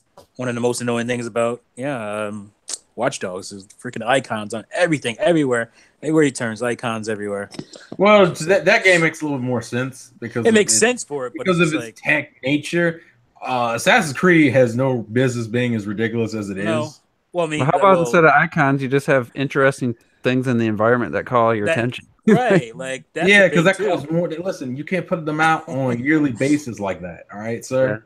Because I mean, Are you honestly, gonna pay for my fucking development costs? I don't think so. well, they do work on them for years. They got different studios, but Horizon Zero Dawn, one of the things that stood out the most to me, like you got this huge world. Really, I mean, visually, it's impressive. You'll stumble on some old civilization covered in vines. Somebody meticulously created the stuff. But other than the few areas, like on that whole, and I'm not sure how big the game world is compared to other open world games. I couldn't tell you one landmark other than this like stone spire that's like cylinder that's super tall like a skyscraper. I can't tell you one other landmark or anything memorable about that game, the environment. So they did all that work, created all this intricate detail and stuff, and that one thing, only one thing actually stood out to me in my 40-hour playthrough, like a landmark, that something that's like, oh, I've been here before. Like, even though the environments were very different, settings, like different types of trees and foliage and time of the year and stuff, it's still just nothing stood out. You couldn't just get to a high point and say, man, look at that, I want to go there. Like, it's one of the big achievements of Breath of the Wild, I think, that are probably going to be hard to replicate. Yeah, I mean that's not really going to work for a city structured game because it's like there's not everything looks alike. It's just look at that building. I want to go to that building. It looks like the one I'm standing on. There's nothing compelling about that. So it had to be a world like a fantasy world that would make you want to. Oh, look at that glowing thing. Oh, look at that tree. It looks kind of strange. That kind of a thing. Because I mean, Xenoblade Chronicles X had a really awesome. Yeah. Not plateaus. What did they call the continents? Is that what they call them? Different continents? Trying to damn, I don't even remember. I think it was. Yeah, was that the phrasing? Yeah. Like there was like, I think Pandoria or something like that was the first world. Like those huge arcs, like were so just like, I want to get up there. Like they stood out from the rest of the game. And then a few areas and I just completely forget the names of the places, but the desert looking area started with the O, I think. That had like big discs that look like frisbees stuck in the like alien ships or something, like embedded in the ground. Like, oh man, I want to go to the top of that when I can. Very, very interesting looking, landmarks. So each continent had a few things that drew your attention, and I think just think of what Nintendo builds upon the Breath of the Wild idea, but I don't know what the Switch could do more than the Wii U. I guess maybe a couple generations from now, though, like really fill this world up with like the AI characters and stuff. There's some pretty cool moments, but if they could just take that to the next step and just fill this world with even more of that kind of stuff, I would be way more excited for that than anything else. I think any other game or any other direction they could go. So yeah, it's gonna take a game like Elder Scrolls 6 or hey Sega, you got this cool series called Phantasy Star. That would be cool to see. That would be a game that would have some interesting open world with landmarks and stuff. That would be interesting stuff. But we probably never see that because it's Sega. Probably not. We can't even get them to put the old Phantasy Stars out without some kind of bullshit to get to them. So, all right. So the next thing I do want to have us make predictions. The Switch's first fiscal year, or the end of the first full fiscal year report, I'm guessing is going to be out in the next couple weeks. Last time we did it for the end of 2017, and we gave our predictions on where the Switch sales would be. So I want to, as of the end of March 31st, 2018, give our predictions on where the Switch sales will be, and then what Mario Odyssey, where that will be. So I don't know. I kind of wanted to do that, so let's do it. And I'll give Retro Death first stab, since you got it the closest last time. You're like 100,000 off or something. So you got any guess or what the Switch's sales will be as the end of March 31st? At the end of March, I would have to calculate a bit because, like I said, I think I said it would surpass the Wii U by December, and I think this year, by the end of December, it's gonna surpass the Xbox. Well, let's just go for One. what it's at as of March 31st, 2018. Yeah, What That's do you why I'm think? calculating. Yeah. At least 20. I'm gonna say at least. Just a solid 20. Yeah, at least. All right, T, what do you think? Let's go I'm in gonna- like 100,000 increments. Okay, I'm gonna go with 18.7. 18,700,000. So it was at 14.4 or something at the end of December, right? Mhm. So 3 more months. All right, Terrell, what do you think? Shit. Between January, was Xenoblade sold a million? I'm gonna say fuck. Okay, that's 900. 17.9 mil. All right, Robert.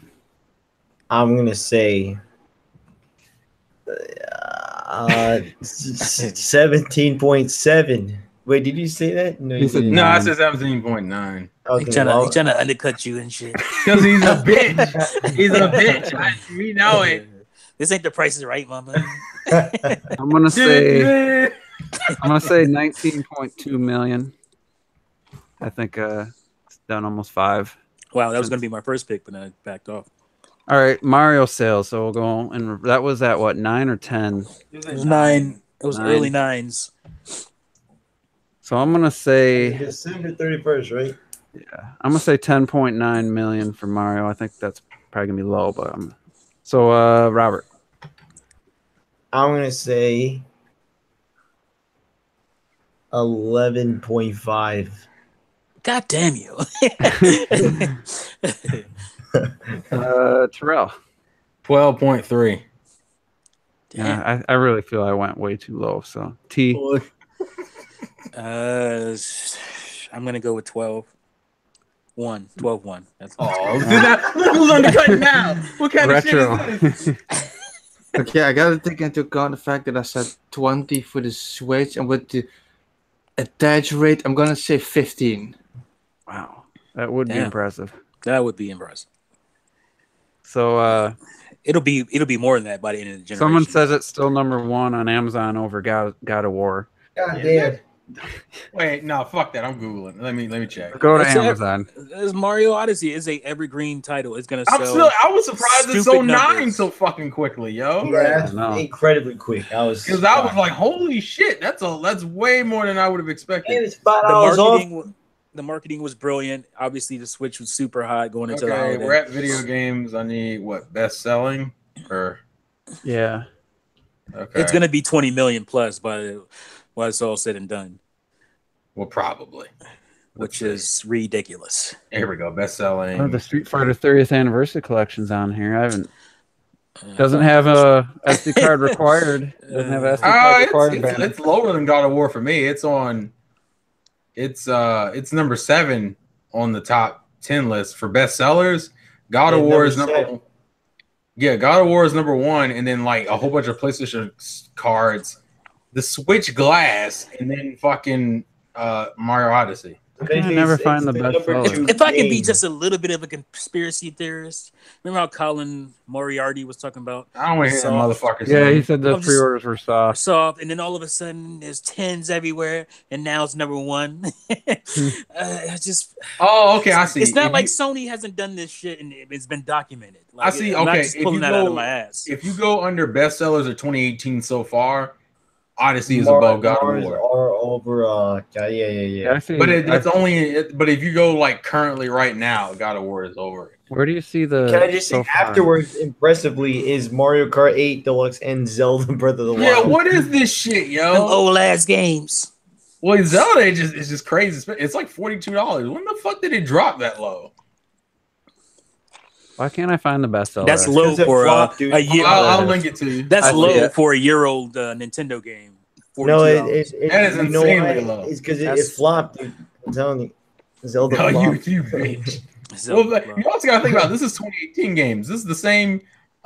These it's only been what 4 months, and we've had what Monster Hunter and Dragon Ball Fighters and shit come out.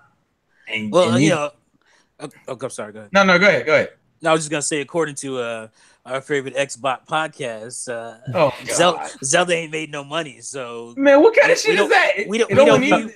need- No, because they say it only need to sell what? It only need to sell 2 million. No, we don't need facts. Come on, Zelda ain't made no money. Zelda made no money. We don't need one-player games. We don't need one-player games like God of War and stuff. We don't need that because they'll make no money.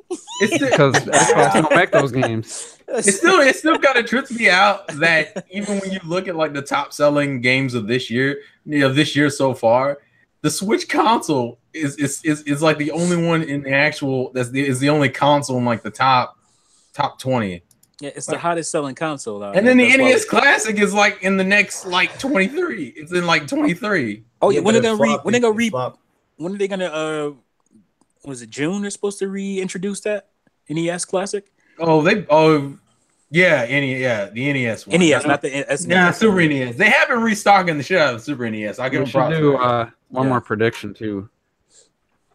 Will Breath of the Wild be the top-selling Zelda game as of This March year? 31st, 2018? Of all. Yeah, because it was less than 1 million behind. I'm checking. Oh, I'm checking yeah. VG. I think so. I gotta. What's number one? Ocarina of Time. Yeah. According to like VG what? Charts, at 7.6. I was gonna say 8 million. Okay, yeah, well, yeah, that's Well, that's, Twilight that's a Princess wrap. Yeah, is they number probably 2, will. right? We need to That's- find that last. It's about to beat Twilight Princess, and it's really close to Twilight Princess. What was the? Where we only count the Switch version or the Wii U version too? Yeah, that's tough. I was thinking just. Well, Switch, and what about the but- GameCube version? I just want to count the version of when it came out on that system like that. Wait, Robert, the GameCube version. What? Twilight Princess. Oh, no, we're talking about Breath of the It is a GameCube game. Look at those graphics. I thought we were talking Breath of the Wild. I was like, what? The GameCube version? Breath of the When Wild the is a fuck did we GameCube start game. making G-Makes? The hell? That's some next But gen don't tell shit me, right there. don't tell me you wouldn't want to see what that looked like. So you would want to see what that looked Yeah, I like. will do that Out of later. curiosity, just to see what they could do Yeah. with it. I'm trying to remember what Breath of the Wild was at their last Run on time. Atari. Right now, it's at 6.82. Breath of the Wild. Yeah, on Switch. The What Wii was it? version. Well, I'm saying like Nintendo's official report. Well, They gave a number.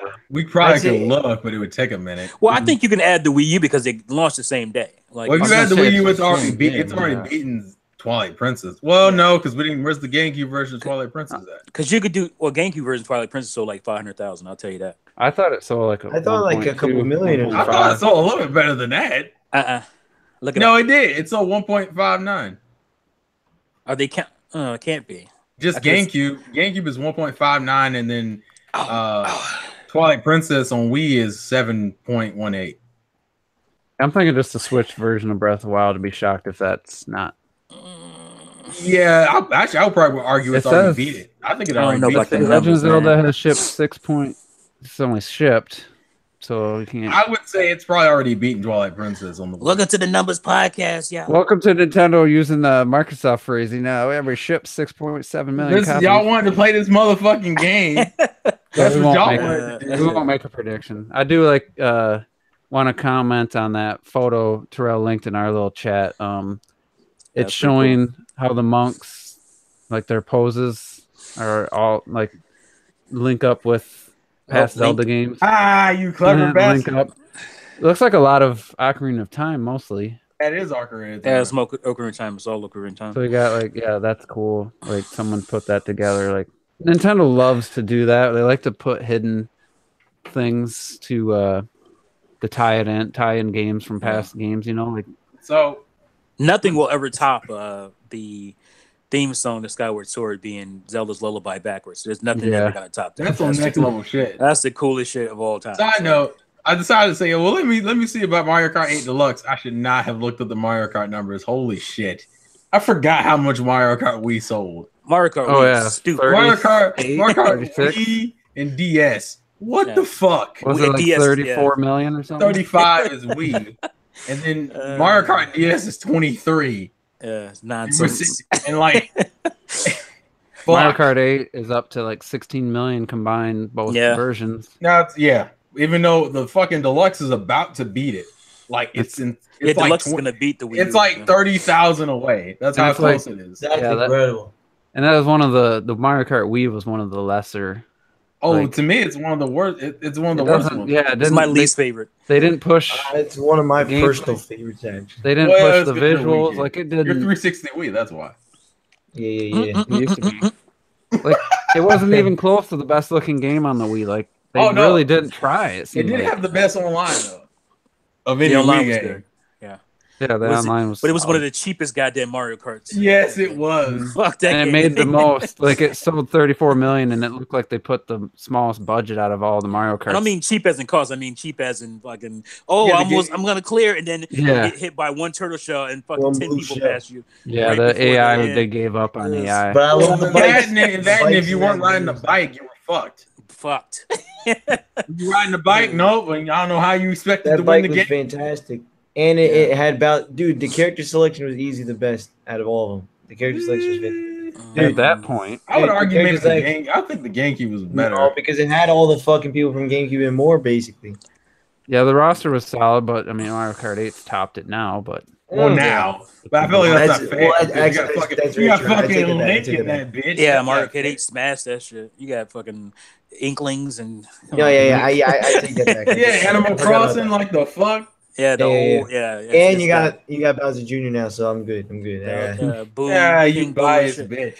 It's a wrap. I'll make a prediction. I think Mario Kart 8 Deluxe will probably beat out Mario Kart 64 by the end of the Switch's lifespan. By the end of wait. I want to be. It depends on when Mario Kart 9 comes out, but I think Mario Kart 8 Deluxe should definitely get near the 20 million mark in its life. That depends. Well, but if Mario Kart 9 gets announced and comes out next year, then that's not definitely. Yeah. That to me, that one's a little bit too like on certain factors situation. But Nintendo was smart; they released Diddy Kong Racing instead of Mario Kart 9. That's where it should go. I'm just saying. I think that's what you would prefer, though. To be fair, I'm just saying because there's a lot of variety happening in Diddy Kong. I feel like he's like put it out. Now I'm just saying, fan service wise, like people would go fucking bananas over that. Literally, you clever bastard. And then you got Funky Kong there. He's playing that shit, y'all. Well, think about it. Mario Kart we had Funky Kong, man. Like, come on, man, get the fuck out of here. Yeah, throw Funky Kong and Diddy Kong Racing is a wrap, man. When did Funky Kong become this goddamn relevant? Motherfucker, was he doing smoke? He completely changes the game. He changes Donkey Kong Country to Tropical Freeze. He completely changes the game. Oh God! I will say it is a mode like I said it was going to be. Man, it doesn't deserve to be a fucking mode. I'll tell you that. It's fucking stupid. Even in Donkey Kong mode, you can play as Donkey Kong and you get the 6 hearts or whatever instead of. So it's an easy mode. Just label. It's a mode. Get the fuck out of here. It's not just a character. Man, eat a dick. I would head shit. But Donkey Kong got a nose job too, so it's still totally worth it. I was not. And he plays the Switch. I love he plays the Switch over the 3DS. I love it though when people are like, "Man, that's a good looking game." Like, wow, that game looks good. Someone's like, "How much better does this look than the Wii U version?" Like, it looks almost identical. Almost identical. You really tell the difference. Some people argue that the fur on Funky Kong looks a lot better compared to. Go sit down somewhere with that shit. Still, the base game. The base game. It's very hard on YouTube to tell when they put side by side. Like fucking compression. A little bit better detail maybe in the background. I think it's just because it's up-res to 1080p. I would hope it looks better. It's up to 1080p, obviously. Yeah, so it should look cleaner. The point is, great. Again? So like a mil, a little bit over a mil. Selling Wii U? Like 1.1 million or something. Yeah, Really? Red Knight says he won't believe it because Nintendo never confirmed it as a million seller. But then it got a select. Selecting. They got selects. I thought it was a million. I thought it hit a million. Let's see. It's at. If it got a select, that means it's a million. It's almost at 2 million. It's like 1.72. And I mean, I want people that never played it, but if you got a Switch, buy a Tropical Freeze. It was $20, so I'm sure they jumped up because of that. Yeah, it sucks that it's $60 and stuff, but man, if you never played that game and you never play that game, play that motherfucking game. Buy the damn game. It's good. Yeah, especially if you never played it before. Don't read GameSpot's review of it because it's got to be some of the most just factually incorrect like review I've ever seen. We're not talking opinions here, just factually incorrect, like saying that the levels are bland and no thought put into them and all, like that's just factually wrong. It's ridiculous. Like that jungle level with all that stuff going on in the back, the trees dancing like that. They're full of shit. I'm gonna put out something right here, and this is completely irrelevant, but since we've already mentioned with some Sony stuff and some Nintendo stuff, I feel like we should casually mention some Microsoft stuff. But it's nice. This is so fucking dumb. I'm gonna do it anyway because I was on VG charts and they were like, "State of Decay 2, it's possibly coming to Steam." What is? And like, and all the gamers collectively were like, "Are we really fucking surprised they put another Microsoft game into a multi-plat situation where you have no reason to buy the fucking Xbox version of the game?" I want the power of the X behind. No, you don't. You have a PC. The fuck you need it for? And see, this is different between a Windows Store release where no one's gonna fucking play it. If they put it on Steam, that's an actual player base. So that game was like trash. I wouldn't buy it if they gave it to me. Come on, man! It's only $30. Come on, man! Do you hear what I said? I wouldn't buy it if they gave it to me. You fucking savage, man. It just doesn't. It's ugly, man. It's ugly character models. Man. Hey, man, listen, that's a next gen game. Cut that shit out, yo. So somebody said in the live chat there was a firmware update for Switch, but I don't see. Yeah, it was. But it's like a stability one, so it's fucking irrelevant. That's why I didn't bring it up earlier. It's not the virtual console. Oh,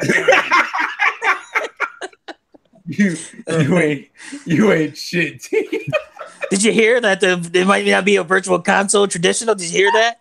Oh, that's it's a new revelation that's being passed around to all these YouTubers. They couldn't do this. I see he's been holding his head for like an hour and a half. He's like, "Man, I'm sick of this shit." Yo. I made the fucking video 5 months ago. But these dudes are passing around like it's some new news, man. This is hilarious. We're trying to maintain some sense of professionalism. But the thing that bothered me about it the most, I said it back then, and people were like, "Oh," because I was saying I was worried about it competing with indie games and all this stuff, and people were like coming at me in the comment section. "Oh, free market, free market." I was like, "What?" I was like, but now it's all good because these bigger YouTubers are saying it, so it's all good now. I'm sure that they're getting attacked in their comment section about competition. Well, it's competition. You can't compete with nostalgia. Okay, that's just not gonna happen. Nostalgia is always gonna win out over a new game. That's just how it is, or a new indie game anyway. So that's what I was saying. I was like, if you had the choice between Super Mario World or Celeste, you'd probably play Super Mario. You probably buy Super Mario World again. A lot of people would. So I was just saying that, and now this is new news though. So I'm 5 months ago. Definitely picking up Celeste. Like, yeah, I'm definitely picking Celeste up. I don't know if it was on sale during the eShop sale. I wish. I don't think it was. I think it was $2 or $3 off. I mean, I know it's a great game. It's just I'm so busy with Rocket League and shit. Like I don't. If I get it right now, yeah, I'll probably play it. But no, he's not gonna fucking. I know it's worth 20, but I kind of still. I don't know. I have a feeling it's gonna get a sale here, so I'm just kind of waiting. But he's being a cheap bastard, y'all. Yeah, I got a truck payment now, so I can't just be frivolous with buying stuff. Well, you were frivolous. That's how you got the truck. I used to be, yeah.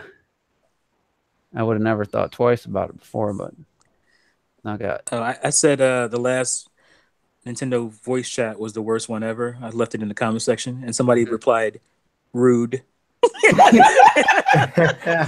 Well, when you have a bunch of seriously, that's they're sitting there talking about Wolfenstein 2. That's so They're talking about how terrible the frame rate is while they're showing video where you can't even see the frame rate, like stuttered like twice, and I was like, really? This is what you're focusing on for 5 straight minutes, dude. That was the worst, easily the worst Nintendo voice chat I ever All right, watched. this is what we're doing tonight. All right, let's do it. I'm just saying. Fucking do it, yeah. Well, you got Marty Silva, like a known.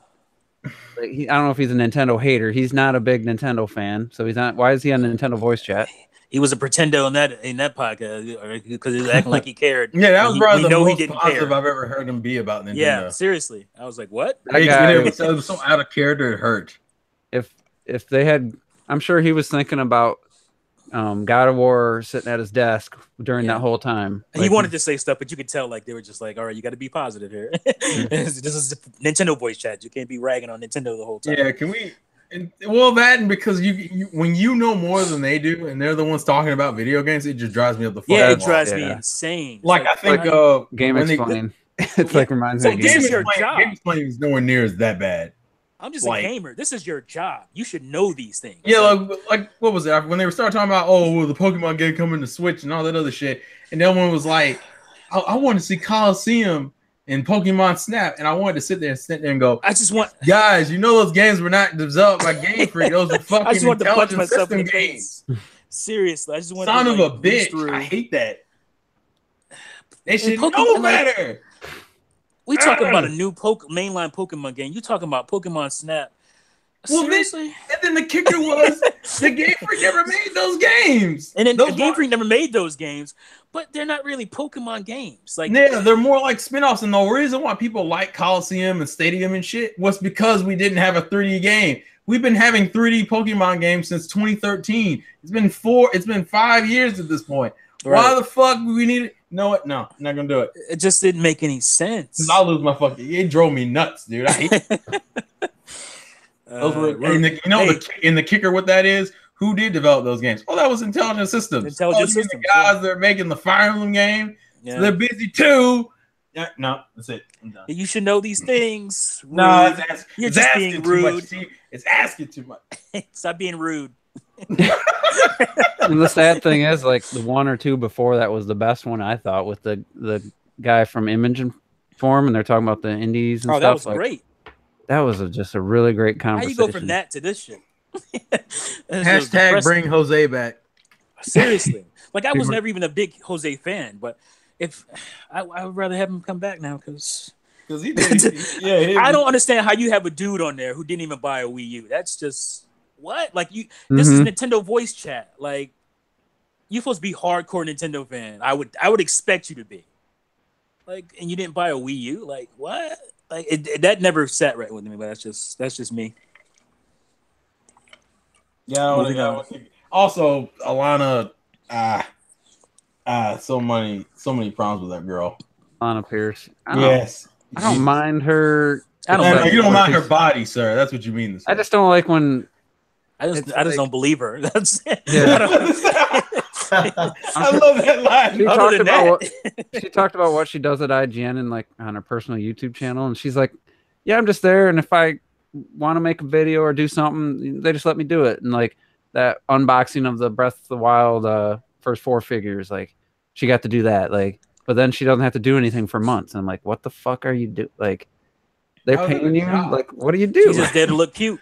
Yeah. Yeah, but that's what I said. That's why I just you like her body. That's it. And if you watch that 2-minute, she did when they're at PAX, her and Marty were there talking about Wolfenstein. She had like a belly shirt or something on. It was just like, it just, you give it 2 minutes. You're talking about 2 minutes and you're saying the same thing about, there's glitches here. There's this, and this. And it's like, I'm like, are you fucking kidding me? Like, talk about what it is, not all these things that isn't, because you played the PS4 version. Even Digital Foundry is like marbling at it, and you guys can't. Like, you're supposed to be fans of I don't get it. I don't get it. Well, it pisses me off because her Twitter handle was like a Pokemon reference, if I remember correctly. So it always aggravates me when she gets on there and she doesn't know what the fuck she's talking about, like any IP. I feel like she's one of those Nintendo fans that literally only likes like one IP from Nintendo. Yeah. Like, oh, I like Zelda. Okay. Pokemon. Yeah, like it's like that one IP, and you're like, Mario. All right, just don't fucking open your mouth with anything else. Then that's fine. It's fine. That's cool. But don't be like commenting on stuff when you don't have no idea. I got a question. These other games. Retro Death fall asleep? No. Okay, there he Just is. like I like how you said it. Like, no, but here I'm up. you lie. It's like I have no real input on the Alana Pierce thing. Like it doesn't really face me. And what was it before that? You sound like you just woke up, though. I'm just I saying. don't even remember. No, it's like People watching Supergirl is finally back after being gone for too long. Probably isn't playing for you right now, though. You know who I'm gonna wait until after the podcast. This is All right. I could bring up to get retro up. Let's just we're just gonna wrap this up, but I just Put a condom on this bitch. I want to throw out one thing. That's this PS5 rumor shit.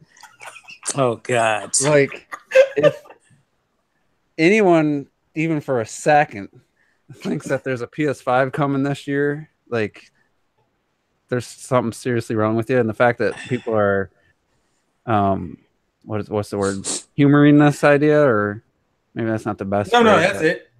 Yeah, it's like, again, Digital Foundry. They have some videos where I'm just shaking my head, but the dude comes on and he breaks it down.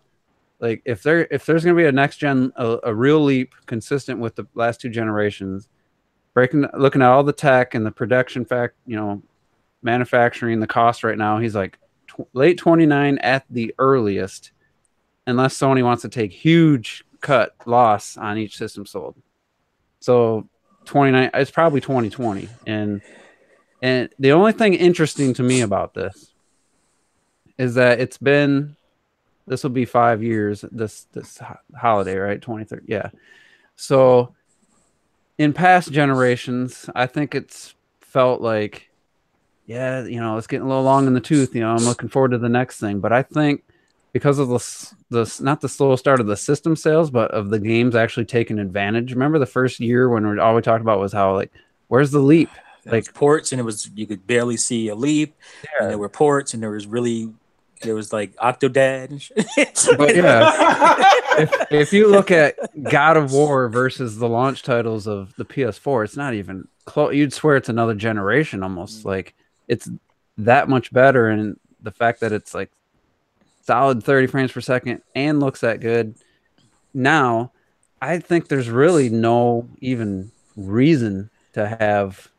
I think the PS4 is just hitting its stride. Yeah, really. I was gonna say it just hit its stride in the last year. Oh yeah, new system now, guys. Why would you do that? You shoot yourself in the foot. To be fair, Sony has done that twice. They did that.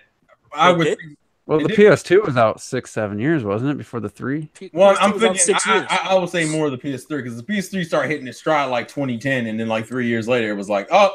Well, fuck! It was 8 years old by then. Well, to be true, but I'm saying like the developers weren't really taking advantage of it until like later into his life cycle because they couldn't, because that shit was too hard to program. Well, no, I'm saying like the PS3 was in the middle of its stride, and then it was like, well, here comes the next thing, and it's like, I don't think you need to do that. That was like one of my biggest complaints when the fucking PS4 came out. I said the PS3 was perfectly fine. You didn't really need to do anything. I think it was a year early, honestly. I think it was at least a year early. Well, that's what I'm saying. Like they undercut the PS3 in my opinion. But they were worried about the Wii U in hindsight. Yeah. Hey, listen, I said 2020. What you gonna do? So like, I know the Xbox 360 generation lasted quite a while, and PS2 nobody was making any money. Kept going, but it's like, realistically, I can't imagine anything less than 2 years, or from right now, before we're even announcing a new system. I just think there's like, I mean, the only reason Sony too. This is new. Because they pretty much made a profit within the first year as far as the system sold, Yeah. the system itself of selling. That's never it took 4 or 5 years sometimes for them to actually start turning a profit on the hardware.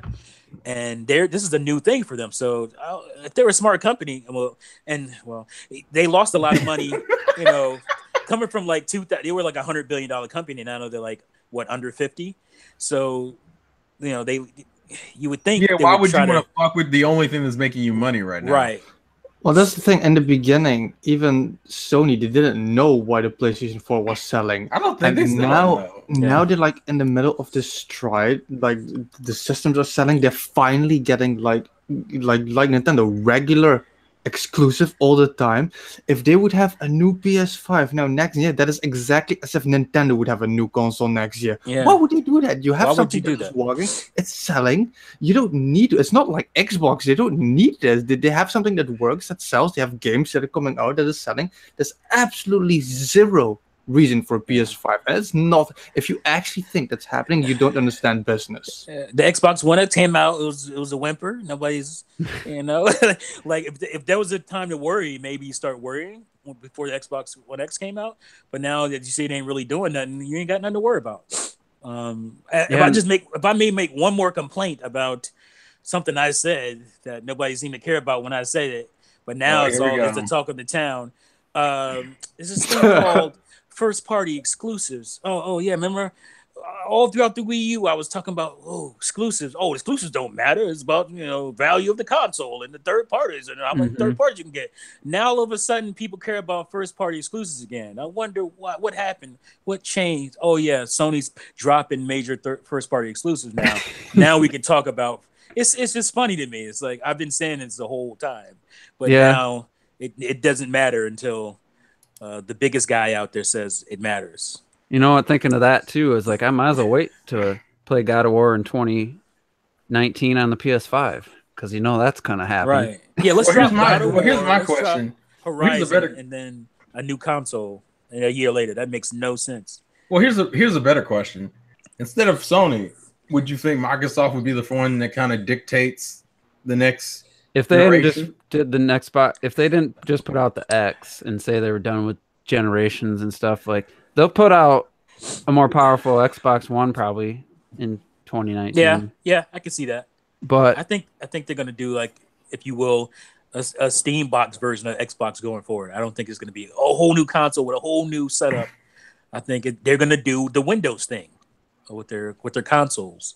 So the problem, which I think is smart. I think it's a smart move. The problem with Microsoft is that technically they released a next-gen console. They didn't call it a next-gen console, and they didn't give it any games. So I don't see why they would release another new console if we still don't have any games for the last two. It's still kind of limited by a CPU. That's the one thing. It's limited because it doesn't have any fucking games. Well, I'm talking about hardware. It got too real too fucking quick, yo. Yeah, if they had some exclusive, like this game cannot run on a base model Xbox One. I mean, I would like to see. You can't do that because you piss people off, right? But everybody says you can't do that. The new Nintendo 3DS did that for a few games. Just do a few games, but the I'm guessing the sales of the X are probably, that game's not gonna be able to sell well. And even if everybody who has an X bought one, I don't think that it would be worth making. And curious thing, I'm on Digital Foundry's website and I don't. Oh wait, here's the PlayStation 5 video. So here's two things I want to bring up. Did the PlayStation Pro came out in 2016? If that hadn't come out, would people be thinking 2019 is the right time? Even the end of 2018 is just out of the question, but early 2019, I think if the Pro didn't exist, maybe, because I'm sure a lot of people upgraded and stuff, and it's. Yeah, even the Pro didn't do all that well. I mean, it did okay, but it doesn't feel like it replaced the base PS4. No, that's true. But I feel like if that didn't exist, maybe there'd be the fact that they just kind of released that.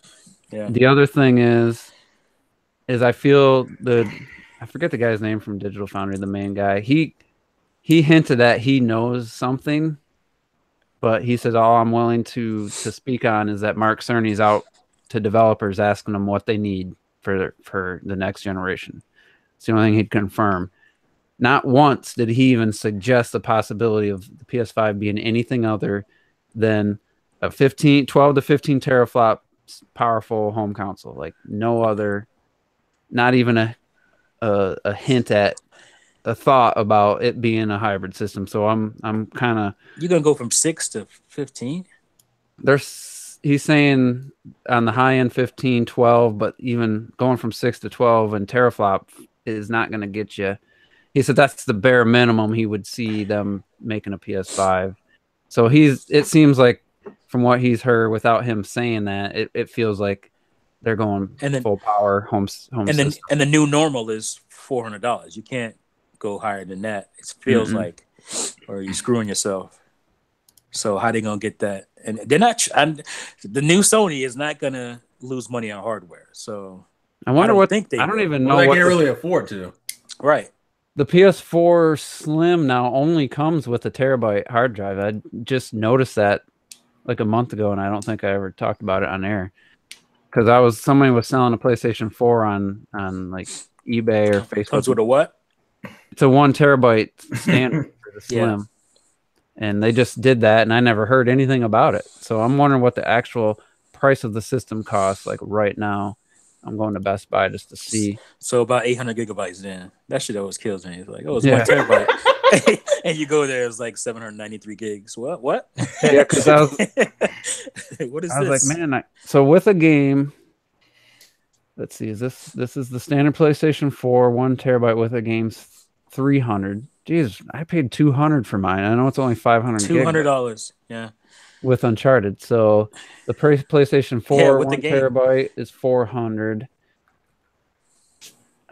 There's no other option. So it's back up to $300 base for the base PlayStation 4 because they put a 1 terabyte in it. What about the Pro? Pro's $400. Because the Pro still hasn't changed. No, but it comes with games now. It comes with Star Wars or God of War. Yeah, they can go eat my dick on that one. Even though that God of War system looks stupid. Well, that's why I said they can eat my dick on both of those. So their price isn't coming. I know at $300 they're making good money on that PS4. Well, yeah. 5 years later. Oh yeah. Fuck. But I haven't looked. Jesus Christ, man. That's why it's like Nintendo's never really done like, hey, let's expand the memory.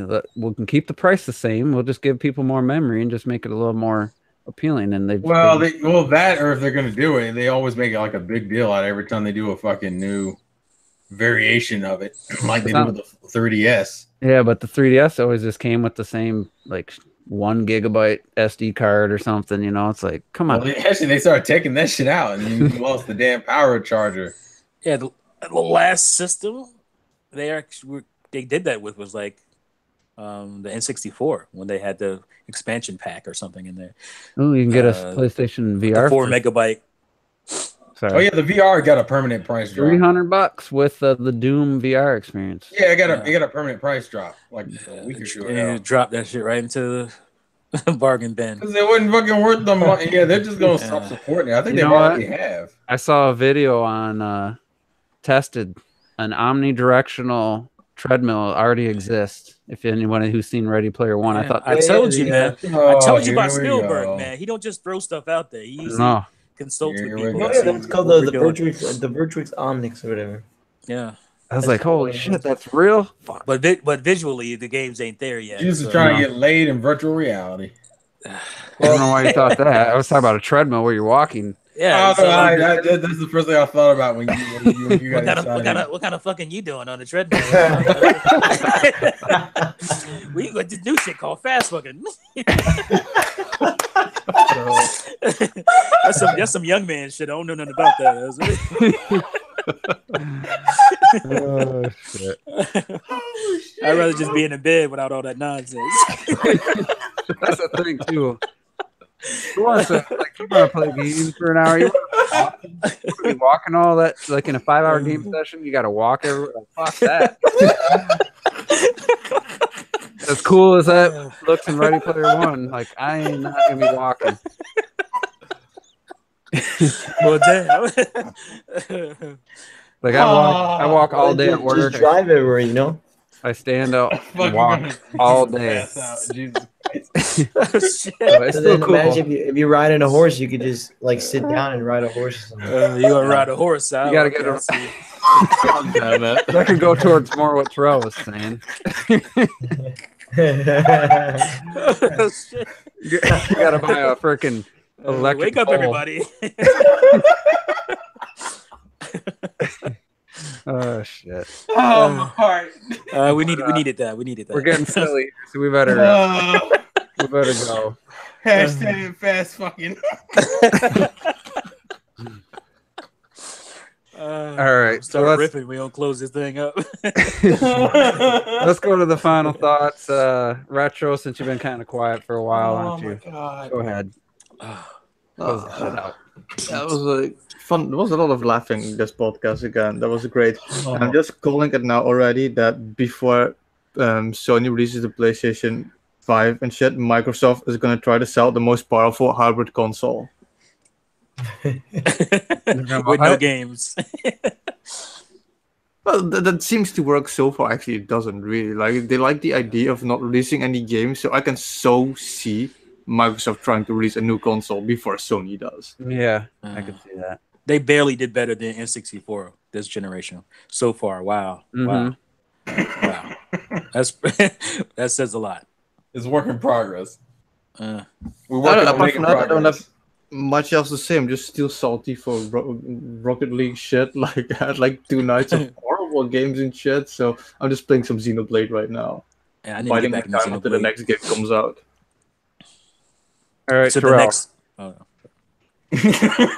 no, I was just gonna the next game that they're making, Monolith Soft, or just the next No, game. Just next game. Well, technically, I've been waiting like 10 years for Darksiders 3, and I'm waiting that every day. That's the only game I actually care about this year. But True. Wow. I'm looking forward to the Xenoblade 2 DLC because I need another motherfucking excuse. Anywho, good podcast. A lot of ridiculous shit I wasn't expecting. I wasn't emotionally prepared for. I did want to mention one cool thing because it's finally on the eShop, at least as a coming soon title, so I'm looking forward to getting it. They finally put out a release date for Battle Chasers Night War, which was that game I was looking forward to for a little bit ago. That comes out next month, like the 15th of next month, so literally like a month from yesterday. So that should be some cool shit. We have Labo on Friday, which we'll see. I'm very interested to see how this goes, like dead ass. I'm very curious to see how well that's gonna sell. Please, side note, Sega, please localize fucking Valkyria Chronicles 1. I know we're getting 4, but if you're gonna port it to the Switch anyway, put it out in America, please. Oh, side note, one other thing we should mention. The Siren Kagra game that everyone that's getting localized. What? That's getting localized for the summer. It's The called one with Siren the- Kagra Reflection. With the squishing of the The tits. HD Rumble. Yeah, Siren that's Kagra. It's Where you like get to feel reflections tits or in the It's- Joy-Con. I forget what That's crazy. Does it come with the treadmill for fast fucking? How the hell are they bringing that to the US? because XE is like, look, if you want the etchy perverted fucking games, here you go. If you pay they don't give a for damn. them, we'll put them out, and we're like, Yeah, okay. fuck it, we might The low key sad- pay the- for them. the sad part is that is so far really the only game that does like a hyper HD rumble shit. I want to get that because I want to feel how it too. feels. I Oh, wanna so, feel that. and here's the kicker. From what I understood, when they translated the price over, it was like $5 in Japan. Oh my god, I'm getting So it. I'm like, bruh, if you put that at E5 or 10, that's probably I just don't understand how they can make something quote feel soft with the Rumble. That's what I'm saying. How's well, that you buy possible? the fucking game and you'll find out, won't you? Man, come on. Listen, We can't get it's better gonna- AI, but we can get soft feeling rumble. Listen, it's gonna be one of them low key games that no one talks about that they own. All right, that's how it's gonna work. I'm not gonna fucking admit that I bought it when it comes out. You'll just know from like maybe We'll see it when on your freaking it'll tell us what game you're playing. Well, no, I'll just fucking cut all that shit. I'll hide all that shit. Yeah, you'll turn your Wi-Fi off. And... Yeah, I'll just be a bitch about it and just hide it. Wow. But I can't play that game in my house, man. My wife look at me. What the hell are you doing? Well, you have it, man. That's what you have handheld mode for, right? Girl's gonna be playing on a live stream. His mom's gonna walk in. Oh no, you're gonna humor it. I won't even try to humor that. All right, that's gonna be one. I'm streaming. Handheld mode, though. That's what they call it these days, huh? Get out! Don't say anything. I'm streaming. Well, you're fucking streaming. Oh, that's what they call that. Streaming. All these new fandangled words for old stuff. I'm fucking done. I'm handheld streaming right now, baby. I'm done. All right, cut it off. Move on. Let's the gameplay to win. You better stop all that handheld streaming. You might go blind. You fucking got me. All right, move on, damn it. Since you're cutting into everybody's final thoughts, why don't you go ahead? I think I said all I had to say. Great podcast as always, guys. Yeah, so yeah, I'm not even gonna say it. Just playing into new foods. I'm glad your mic's working pretty good this whole podcast. I was gonna say also look forward to T's next video next week. For when it will be popular in a year. Oh yeah, seriously. People will start talking about it within a year at least. So look forward to that one. Just expect a flurry of patent next handheld patent videos. I've seen Super Metal Dave had one. Someone liked it on Twitter, and I'm just guessing there's gonna be a ton of those. When you're subscribed to all these people and they talk about the same thing, it's like, why should I be subscribed to everybody? Because all they do is talk about the same shit. Yeah. Am I wrong? Am I wrong for feeling that way? I'm not. You're very wrong. No, I agree. I mean, how many videos can you watch of the people reporting the same information? I know. That's hey guys, you fix it. You unsubscribe. Yeah, that's what I've done. But I like people. I'm you don't. I'm not trying to be salty or any of that stuff. I'm just being truthful. Like, I'm just what wondering am I supposed to do? Who was T talking about in his last video when he was talking about people who were damn it, I forget what I don't even remember. No. God, he was talking about certain types of gamers, like just like the Joy-Cons, you got the Switch, everything's good, nothing can be wrong, even if it was, bad on the Wii. Ain't no shame. That's what I figured people would figure that out. So it was pretty much malicious. Yeah. I just, he know what he do. He know what he do. We know what he do. So let's do it. All right, Robert, why don't you give your final thoughts? So, I definitely will probably get that Senran and Kagura game if it's $5. To be honest. Might as well admit it. I gotta feel it. And also, this Friday I am gonna get God of War, so I'm gonna have a child. And that's a good reason. That's actually really funny considering what Robert's been talking about for the last few weeks. Seriously. And he's trying his best. Kratos' wife, or baby mama, pretty good in there. She's fucking dead. She dies, but she's looking. She's a good-looking corpse. I think it's the girl. It looks like the actress from that show where they go back in time on NBC. It's a terrible show. Anyway, Robert, go ahead. So hopefully that game would be good. And then next week is South Park for Switch. I want to play that. Oh, is that next week? God damn. Yeah, I didn't know that. Yeah, so I definitely want to get that. It's the 24th. So I mean, it's been good. It's been great. It's been pretty wonderful, and I think we're gonna enjoy it. And, okay. You and Daisy, or are you handheld streaming right now? I a little bit, but like, and I can't wait to not have to spend $5 on trying to feel how tits feel like. Well, damn, that was sad. That was just sad. It feels like a bag of sand. It feels like. I actually know that reference. And so 40-year-old version, good stuff. Yeah. I'm only I'm only 21 years away, so. God damn. This is the saddest commentary. All right, that's it. I'm taking over. Have a good night. Dude. So funny my thing happened. God. Funny thing happened Friday night. I was trying to test the whole RGB range thing on your Switch, and I had Rocket League on, and so I put it on quality mode because I was like taking screenshots, and I was like, just want to make it look a little cleaner. And then Saturday, Retro Death and I were turned on Rocket League, and we're playing competitive, and he can testify to this. I'm like, what the fuck? It just hit the ball. Like it feels laggy or something. Like it just fell off. And it took me till halfway through the match. And I was like, shit, I left quality mode on. Luckily, you can change it right in the middle of a match, which is awesome. But I didn't notice the improvement in visuals whatsoever. I noticed that I couldn't hit the fucking ball anymore. And all of a sudden, I felt like a rookie again.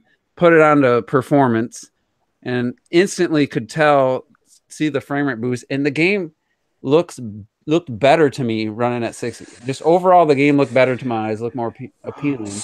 And it like flipping the switch, all of a sudden I was back to, pretty decent at the game. And I was just like, I couldn't believe that I'd, didn't notice the visuals at all. And it's just like that frame rate. It's like, I thought it was kind of cool to give people that option, but it seems completely unnecessary, and it really makes the gameplay not nearly as good. Like I couldn't play the game at 30. It was the first time I tried to play online at 30. I only did it in training before, so I was just like, I was getting so mad because I'm like, what the fuck? I can't hit the ball all of a sudden. Like, and maybe locally, maybe that's where people play locally, and maybe Yeah. there's about you as much. Maybe that's a good mode for that, but No, it's just it that still doesn't seem that compelling. Yeah, I can't- it's just because there's good 30 and there's bad 30, and Rocket League is bad 30. Like it plays like it's like 10 or something. It plays really bad. Like Yeah, it's you're- not fluid at You all. might, maybe, if you stuck with it, you could get used to having to jump But why? time it earlier, because I just kept missing the ball because I was like, obviously I'm only seeing half the frames, so my reaction time's cutting, in half, I guess. For Miss hitting the ball and at shit. 60. Why would you do that shit? I don't know. I know. So I thought that was like that's very telling. I didn't go in testing it. I just forgot it was on, and I could definitely tell something was off. I thought it was just lag and shit. But since they put a hot fix out for that after the tournament mode, it was really laggy and it was bad.